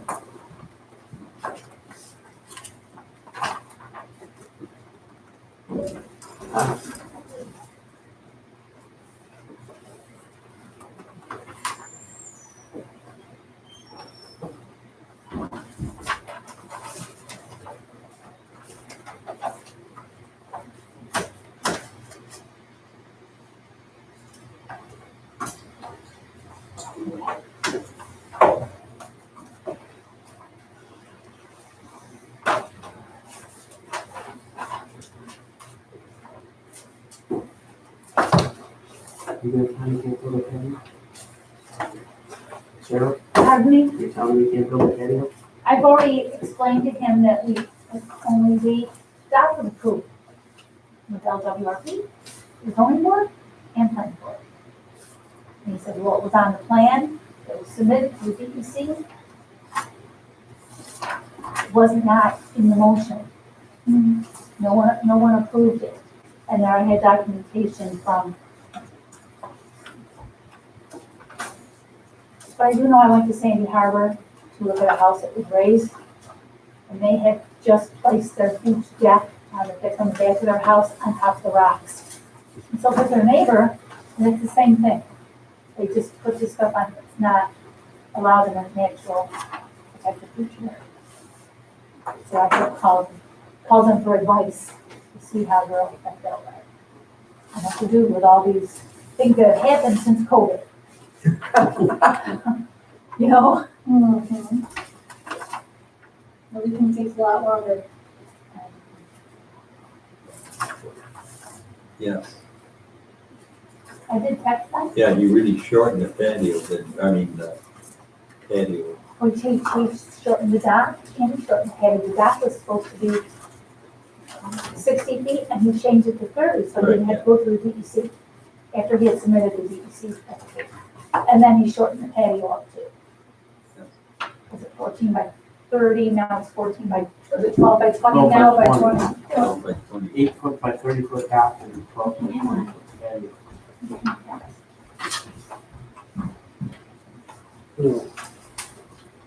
So what do you do? Norm, What? with the chairs spread out, could the next person on the agenda too come in and Yeah. set back to Okay. sort of Yeah. move things along a little quicker? Do we have to do the public hearing first? Because Yes. it always has to be first, Yes. can't do the agenda items first. But it's published. I know it makes Isn't it it a published mess. like on or after 7:30? Yes, before. Cheryl, Yes. would an idea to move things along faster, is the next person on the agenda come in and just socially distance, so. No, we already set up a thing to do, they didn't wanna do that. Okay, we're not the boss. But we only have a few people, I could ask them to come in here and sit. Well, that's what I meant. You guys can start with this? Yep. That's your next, thank you, Rocky, for clarifying that. How you doing? Good, Go fast. Go fast. yeah. I know it's the third time I've been here for this. Would you guys like to see some pictures of what this is gonna look like? I've got something very similar to what we're building Okay. at the Jensen house. I don't know. You can just take it, the pictures aren't the best, but that's in, the town of Hilton. Basically the same thing, but what they're getting is smaller.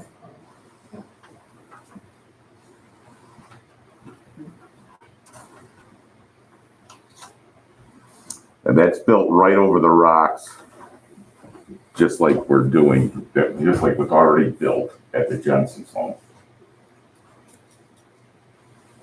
I mean, this was approved by you guys twice before. Yeah, I kind of remember. Yeah.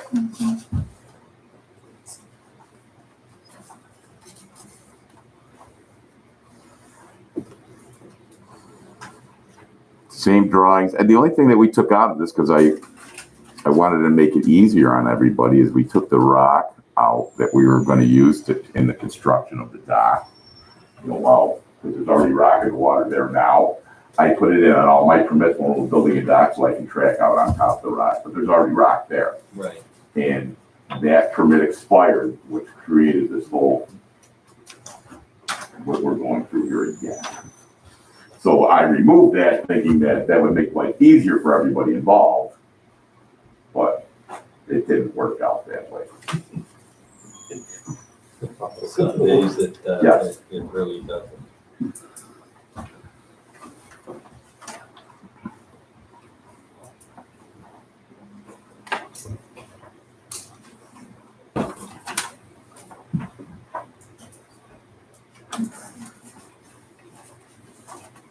So basically, you shortened the dock. Shorten the dock, shorten the patio. I always put everything in longer than what what we propose to do in case people decide they want to make it bigger. You know, that's what we always, it's always been that way. I've done, I don't know, like 15 jobs in town. And we always go for bigger than what we actually want.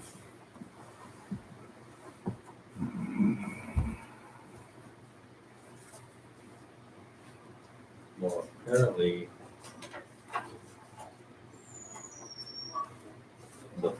the patio is legally it's a problem, if I understand it correctly. Well, you guys already approved that patio twice. It's the same drawings you had every time, and nothing in this application has changed. So that's, you know what I mean? It's been approved by the planning and zoning board twice. The patio's already built.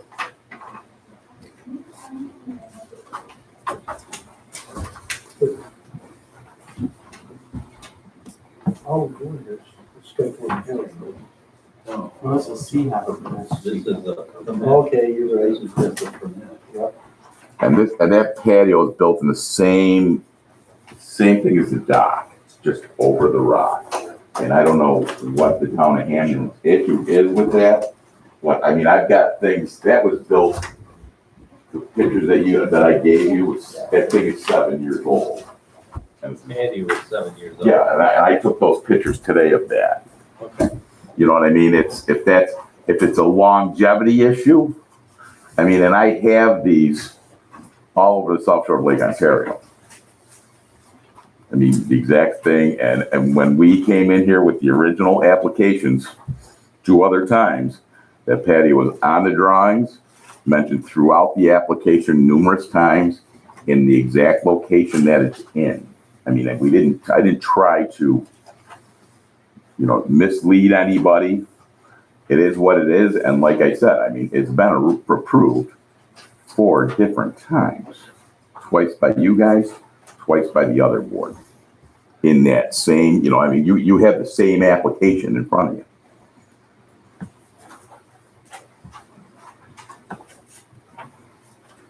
You say they're 12 by 20, probably been there 7 years, 6, 7 years. The pictures that I sent, the pictures that I gave you. Yeah. It's not. That's not at that house. Okay. That's a house in Hilton. That one right there is actually, that is 50 feet long by 20 feet wide, that patio.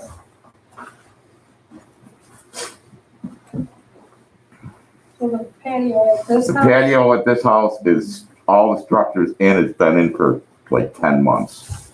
I mean, it's not coming out. It's just, I mean, it's.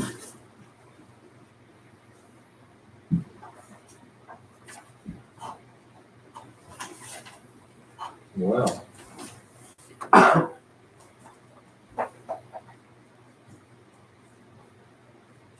So Cheryl, it's the DEC that has a problem with this? DEC has no problem with that. No, we do the CHA program, and the DEC has a CHA department.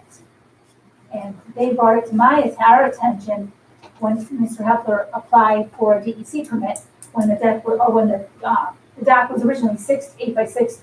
Mm-hmm. And then he took out the rocks and the swamp pads and made the dock only 30 feet in length. Trying to make it easier. So he went there for the DEC for approval. I need DEC approval for a dock or the patio in the town of Hamlin. Right. The only thing that DEC gave you a permit for was for the rock that was used during the construction. They gave a permit for the swamp pads. Yeah, well, you got a swamp pads rock. We use both. Yeah. That's what the permit from the DEC is Yeah, and for. then you didn't have to get a revision because you shortened the dock. Right, well, But you still had the. then I shouldn't have done that. You know what I mean? Because And then you now should- here I am again, Right, and now you shorten the patio also. trying to make everybody happy. Right. The only issue I have is that from Beth Geldar from the DEC says new patios are prohibited in the National Protected Feature Area under CHA regulations. Trying to give me a bunch of this. I have permits for other ones of those. DEC does not have an issue with this. No, I mean, we have the issue Right. of the town, but she's letting me know that, new patios are prohibited in that area. And then it says here well, that. I know that's not, I mean, I've got permits from them after this for the same thing. In other towns, Yes. yes, in other towns, and who do not do, I think the city of Rochester, Greece, and ourselves are the only ones that do. I have 3 of these in Greece, Yeah. patios. But the patios are above mean high water. You know what I mean? It is what it is. I have these. I can physically put you in a car and take you and show you. Well, excuse me, I'm Richard Jensen, and the original DEC permit had, in the application that Scott did, had the 12 By by 40 40 patio. patio in it, which the DEC Oh. approved. But Yes. they did not approve it. They only approved the dock. No, the original permit, Cheryl, what they do is they give you a letter of non-jurisdiction.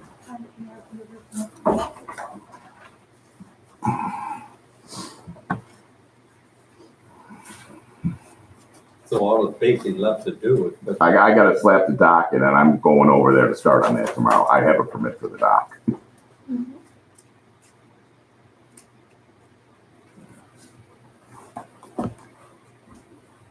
I got the boys gonna go finish up and then we're gonna just continue on. I mean, this should not, I mean, again, should not be an issue.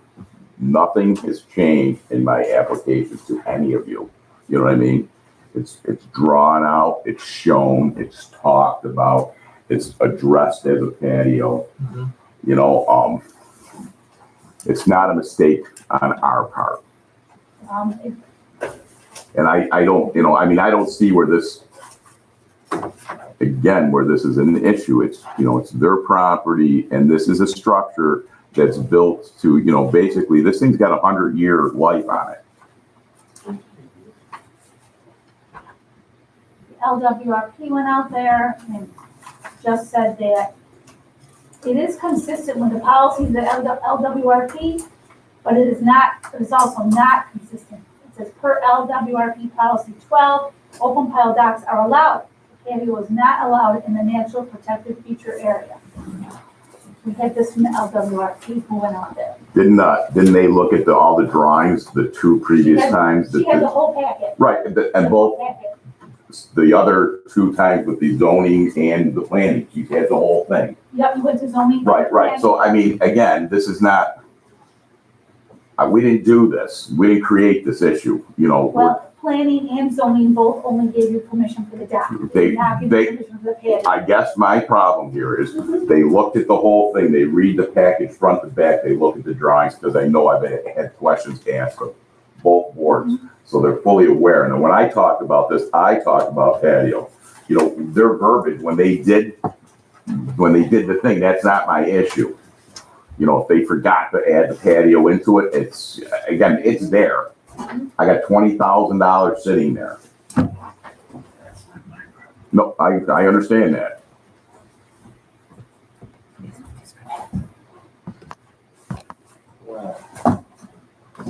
But we've been here, this is the 5th time with all the same things, and this, and this is what we presented each time. Oh, I know that. Right.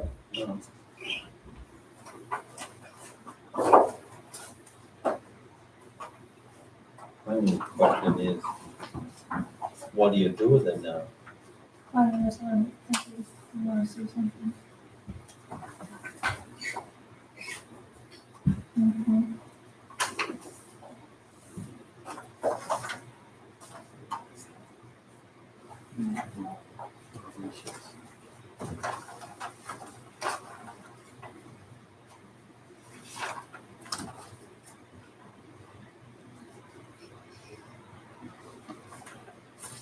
This was back in 2017. We started off.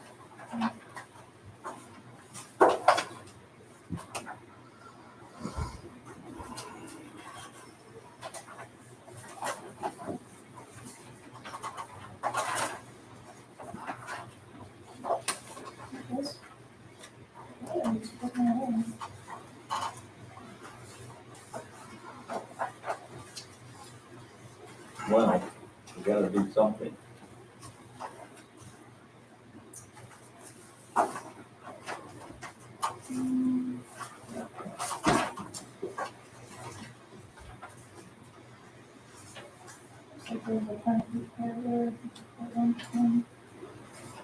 Concrete pad is there's a concrete pad in the yard, Okay. which would be south of the existing knee wall. Okay.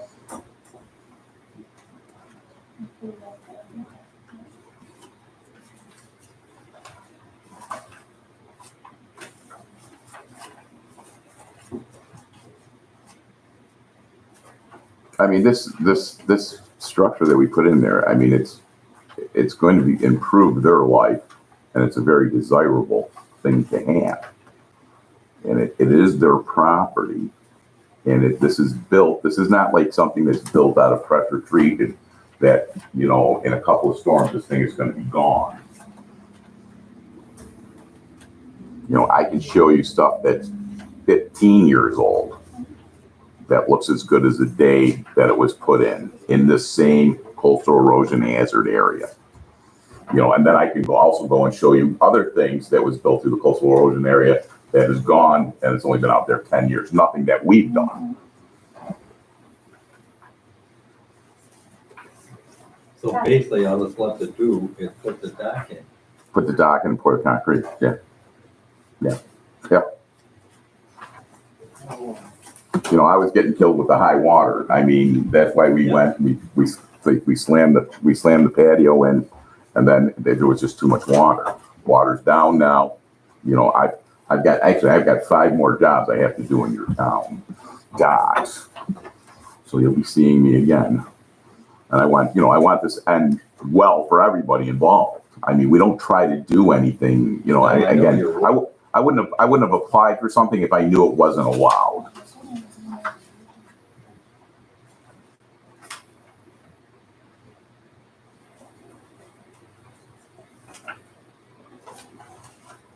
Well, I know you've been in here before. Oh, numerous times.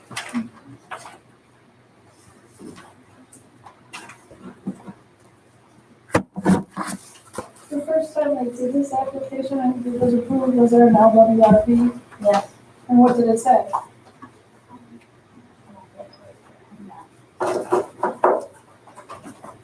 It's only for the dock only. If you have it here. It should be in the packet that you have also included in the packet. Yeah. I have it right here. The open pile dock on lakefront is consistent. Okay.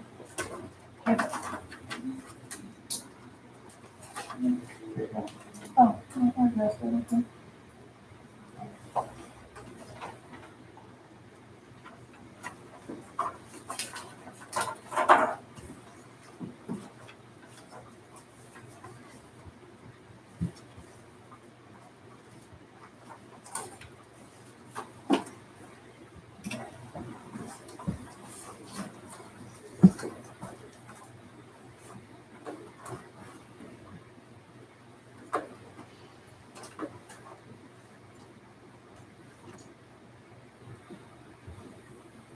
This is, so the LWRP is an advisory committee, correct? As far as I know. Besides, yes. So we're just advising with that. And before we go a little further though, too, this patio is how you get to the dock through that. You have to come through that area anyhow. You know what I'm saying? You have to have structure going through there. Right, no, I've been down there. Right. So this is going to be the approach. There's going to be a staircase going up to the patio, from the patio, and then 2 steps down to the dock. To the dock. Right. And it's all it's all one structure when we're finished. Basically. That's part of the deal. That you have to have that approach. I mean, if it wasn't a 20-foot wide patio, it would be minimum 8 feet wide going through there. And then as far as, to shorten that now, I mean, that would be a major undertaking and that would be a serious financial hit to me. Scott, how many steps up from the ground to the patio? Okay. No. From the patio to the dock. From your sidewalk to the top, it might be 3, and then the 4th one would be, you have to go over that wall also, Cheryl. You know what I mean? Yeah. Right. Because that structure is finishing, ours is at the same level as the top of that wall, their cap. So basically, if I understand you correctly, this patio, whatever you want to call it, is actually constructed, is tied in. Yes. Part of the Yes, dock. that is correct. It's all made out of 8-inch sketch 40 steel put. It's the same piles. That's exactly what it is. So it's basically a dock. L-shaped. Yeah. No, I mean. Yes. That's exactly what it is, but it's just going a different direction. That's exactly what it is. It's actually a dock. Yes. Okay. See, I think that, personally, I think that qualifies. It's one unit. Yes. Yes, it is. I understand you have to have a approach to get out of dock. Yes. Can we be very specific in our motion? Say that we're considering that this L-shaped patio, the patio is in. Why don't you just call it an L-shaped extension of the dock, if that makes it Yes, feel, that's what we. Okay. Okay, sounds wonderful to me. I guess, because Thank you. the name of the patio is probably, yeah. So I will never label this as a patio again. No, it's a dock. It's an L-shaped extension, yes. You all learned something this evening. Thank you for my education. That's what age does. Yeah. I'm Okay. catching up to you guys. We got a lot to do. Well, catching up to you.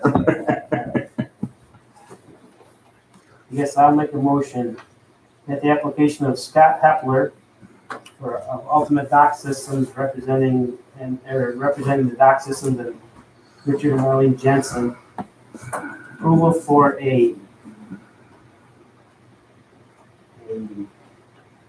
dock system, an L-shaped dock on their property How about with concrete and With steel concrete. components? and steel components, an L-shaped dock on their property with concrete and steel components, the grant, coastal erosion hazard area permit for the construction of this. We've got the letter of intent, the new permit application showing changes to the job scope, the original application from 2017. Second.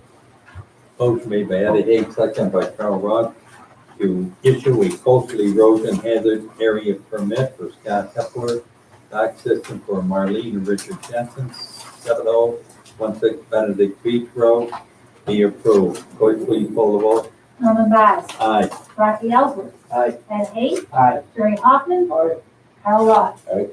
Okay. Thank you very much, folks. You guys have a wonderful evening. Thank you for being patient. Oh, no, Yes, thank you for being patient. my pleasure. Thank you very much. Bye, Cheryl, thank you. Thank you. Bye, everybody.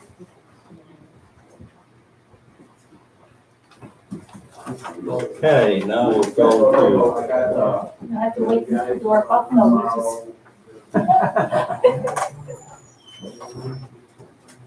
Richard Dorr. Oh, golly, now what are you doing? Rick, could you come up here to the table? Yeah, you can right up this table. Okay. The garage, Yes, sir. Sandy Shore Drive. Sir.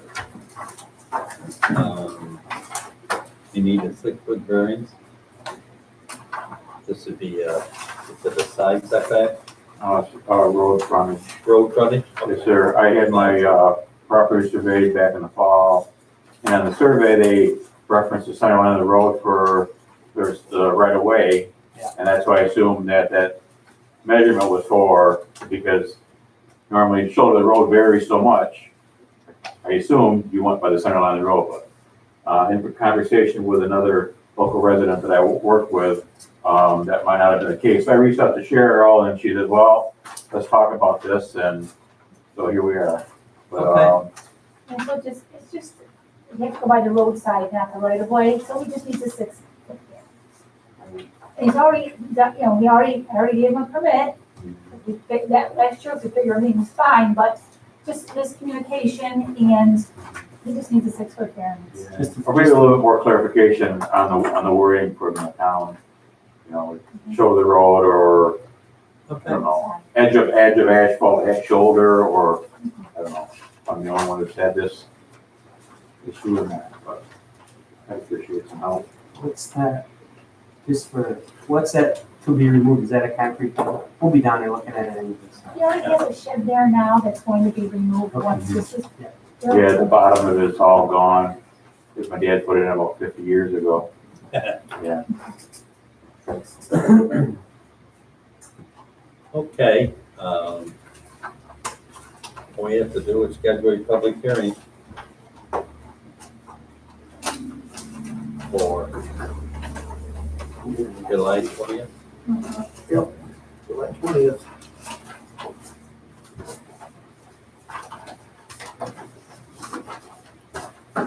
I'll make a motion that we schedule a public hearing for Richard Dorff, 7330 Sandy Shore Drive, for a 6-foot variance to have a garage with a 29-foot rear setback. We have letter of intent, area variance permit, instrument survey, garage building plans. Say July 20th, 7:30. Second. Motion made by Carl Roth, second by Rocky Ellsworth to schedule a public hearing for Richard Dorf, 7330 Sandy Shore Drive, for July 20th after 7:30. Clerk, please poll the vote. Norman Vaz, Aye. Rafi Ellsworth, Aye. Ed Hay, Aye. Terry Hoffman, Aye. Carl Roth. On, when's our next meeting? 20th. Saturday, the 18th. Saturday, the 18th, Yeah. we meet here at 10:30, and then we'll come down. So if where you're gonna put your garage, you just like put four stakes in the corners, so that way there, we got. You already got the holes in the ground. Okay. I stopped. No, that's all right. But we just like to go down and look at them Okay. beforehand, and then during the public hearing, if somebody has a question, we've been right on site, we see what you've got, what you're looking to do, and stuff like that. Okay, have your $75 in prior to July 7th, correct? Okay, any questions? I don't think so. Thank you for being patient. No, that's fine. Thanks for your time. You bet. Okay, Rebecca Scheiker? Good evening. Good evening. Let's see, you're a shed.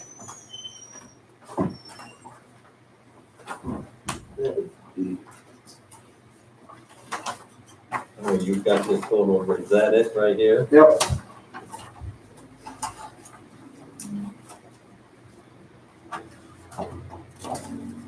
I'll talk if you want me to talk. No, it's okay. They put a shed in, not realizing that they needed a building permit.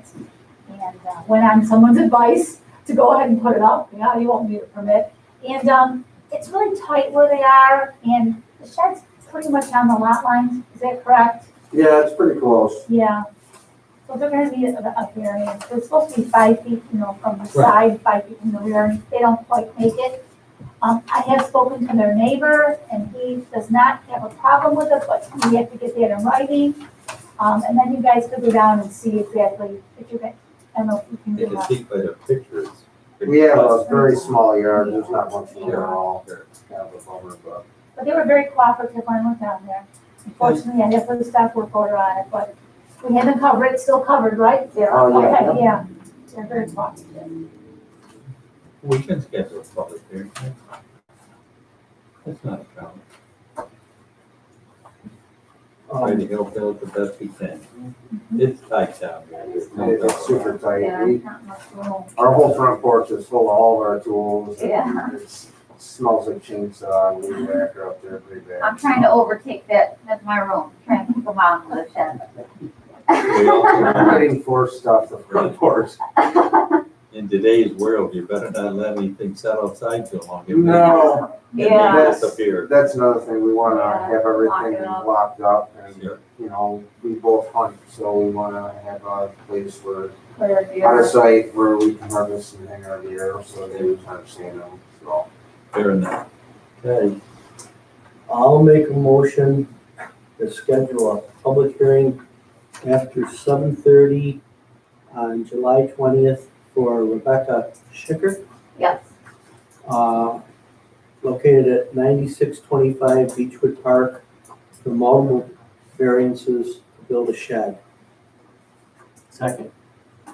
motion made by Rocky Ellsworth, second by Eddie Hay to schedule a public hearing for Rebecca Scheiker, 9625 Beechwood Park for July 20th after 7:30. Clerk, please call the vote. Herman Baz, Aye. Rafi Ellsworth. Aye. Ed Hay, Aye. Jerry Hoffman. Aye. Carl Roth.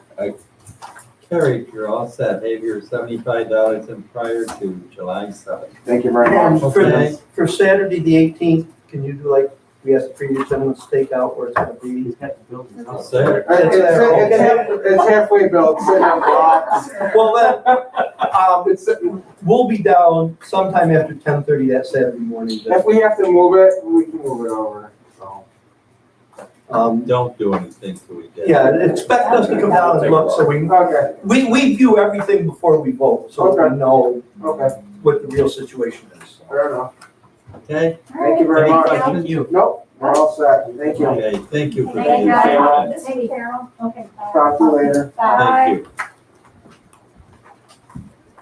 Joshua Boyd?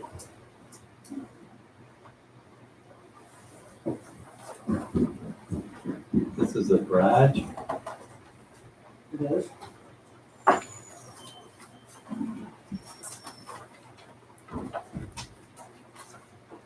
Okay, what you're looking for, a side setback at 10.5 feet? No, variance should be 4.5 feet. Yes, Yeah. He wants a side, he wants the Oh, side yeah. setback to 4.5, 10 feet, but he needs a 4.5 foot variance. Right.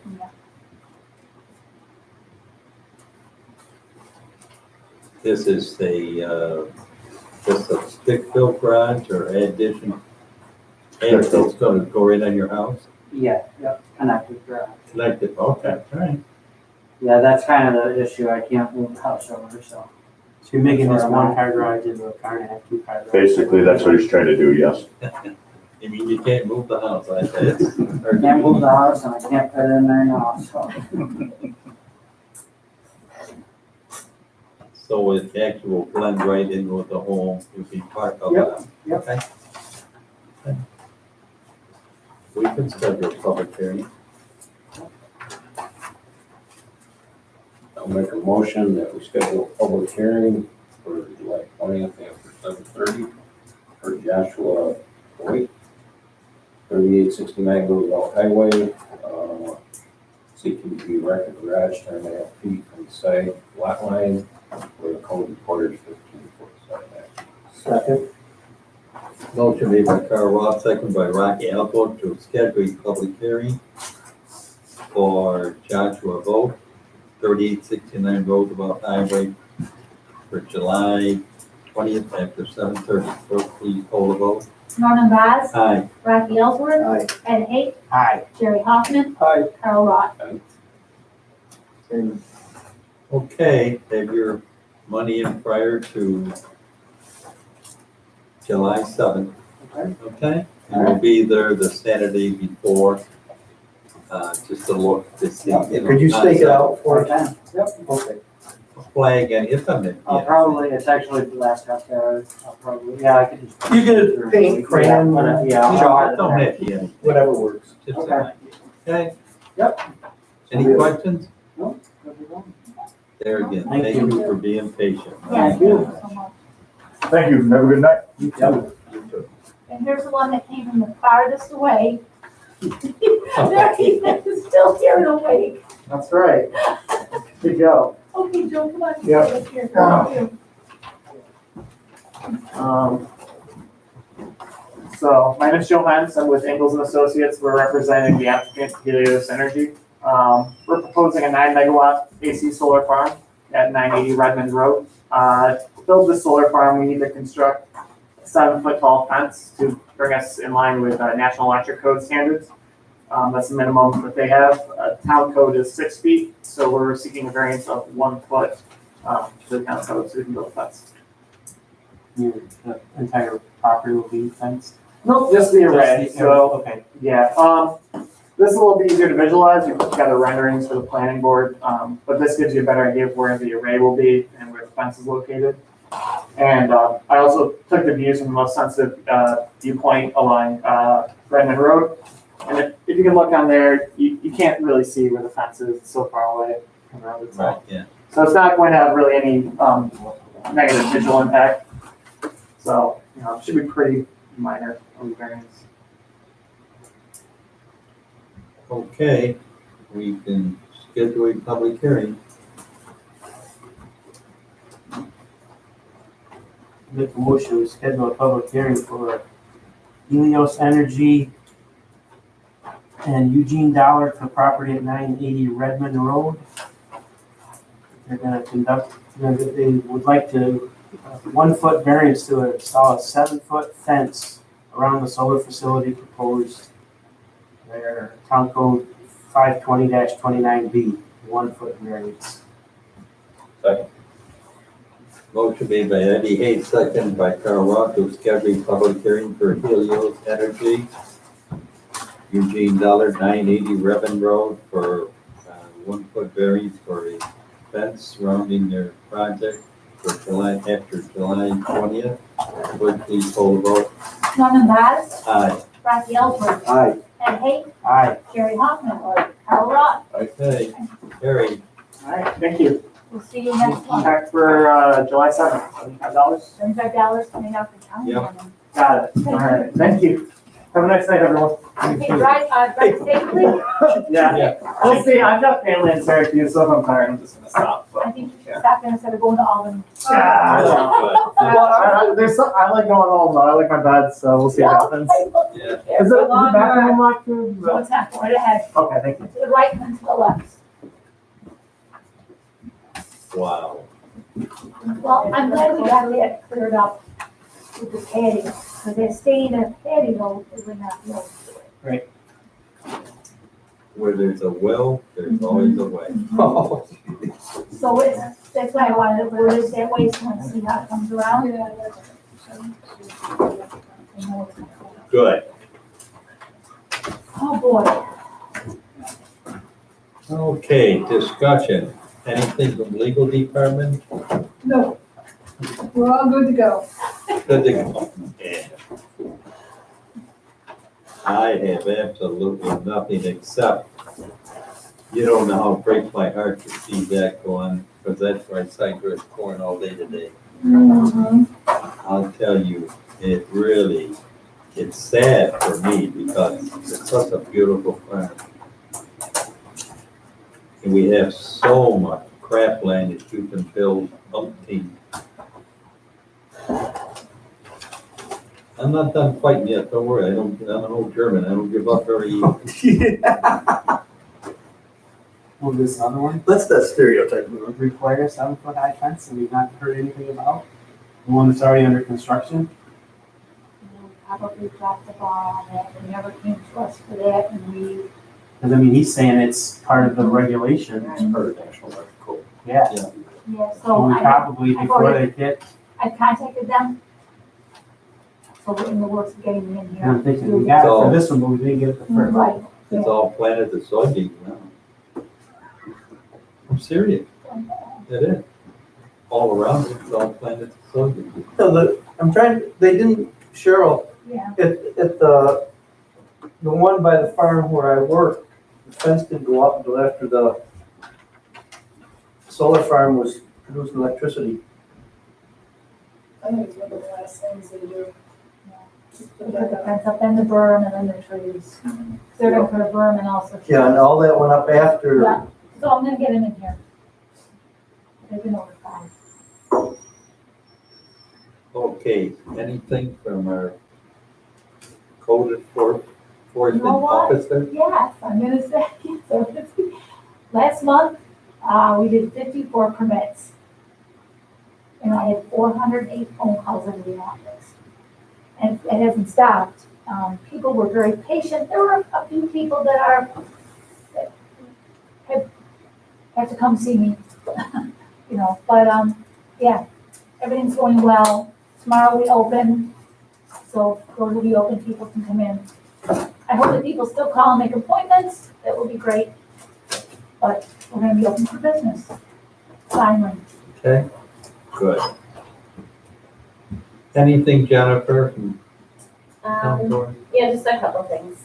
One is that we are advertising for an assessor, because our assessor gets resigned. So applications for that are due into the office on July 3rd. And we're gonna be hopefully holding the public hearing for the sewer district for the Lake Shores sometime soon. Obviously, everything's been on pause, and getting a big group of people together has not been an option, so. Now that things are starting to open up, it's looking like we're gonna be able to hopefully hold public hearings, maybe do stop roll, do them in the gym, space them out so that, you know, so many people can come to each one, just to still maintain some of that social distancing, but, Just the entire lakefront. All the beaches along the lake. yeah, I mean, we did the informational meetings and we hosted that over 2 nights, and we used the gym at St. John's, and that was, you know, fairly full both nights, so. That's about it. Highway, Steve's working on getting the, water lines in on Redmond Road. I guess that's going well. You know, just things trying to open up again. There's like sneeze guards and everything up in here, you know, there's some new apparatus around, but it's good that, in my opinion, that it's opening up tomorrow and people will be able to start coming in. Oh, zoning board workshop. Zoning is- workshop, yep, Tuesday. Thursday, this Thursday. I think trailers, talking about trailers is on the agenda. Where we left off, I think. Well, I guess we made it so far.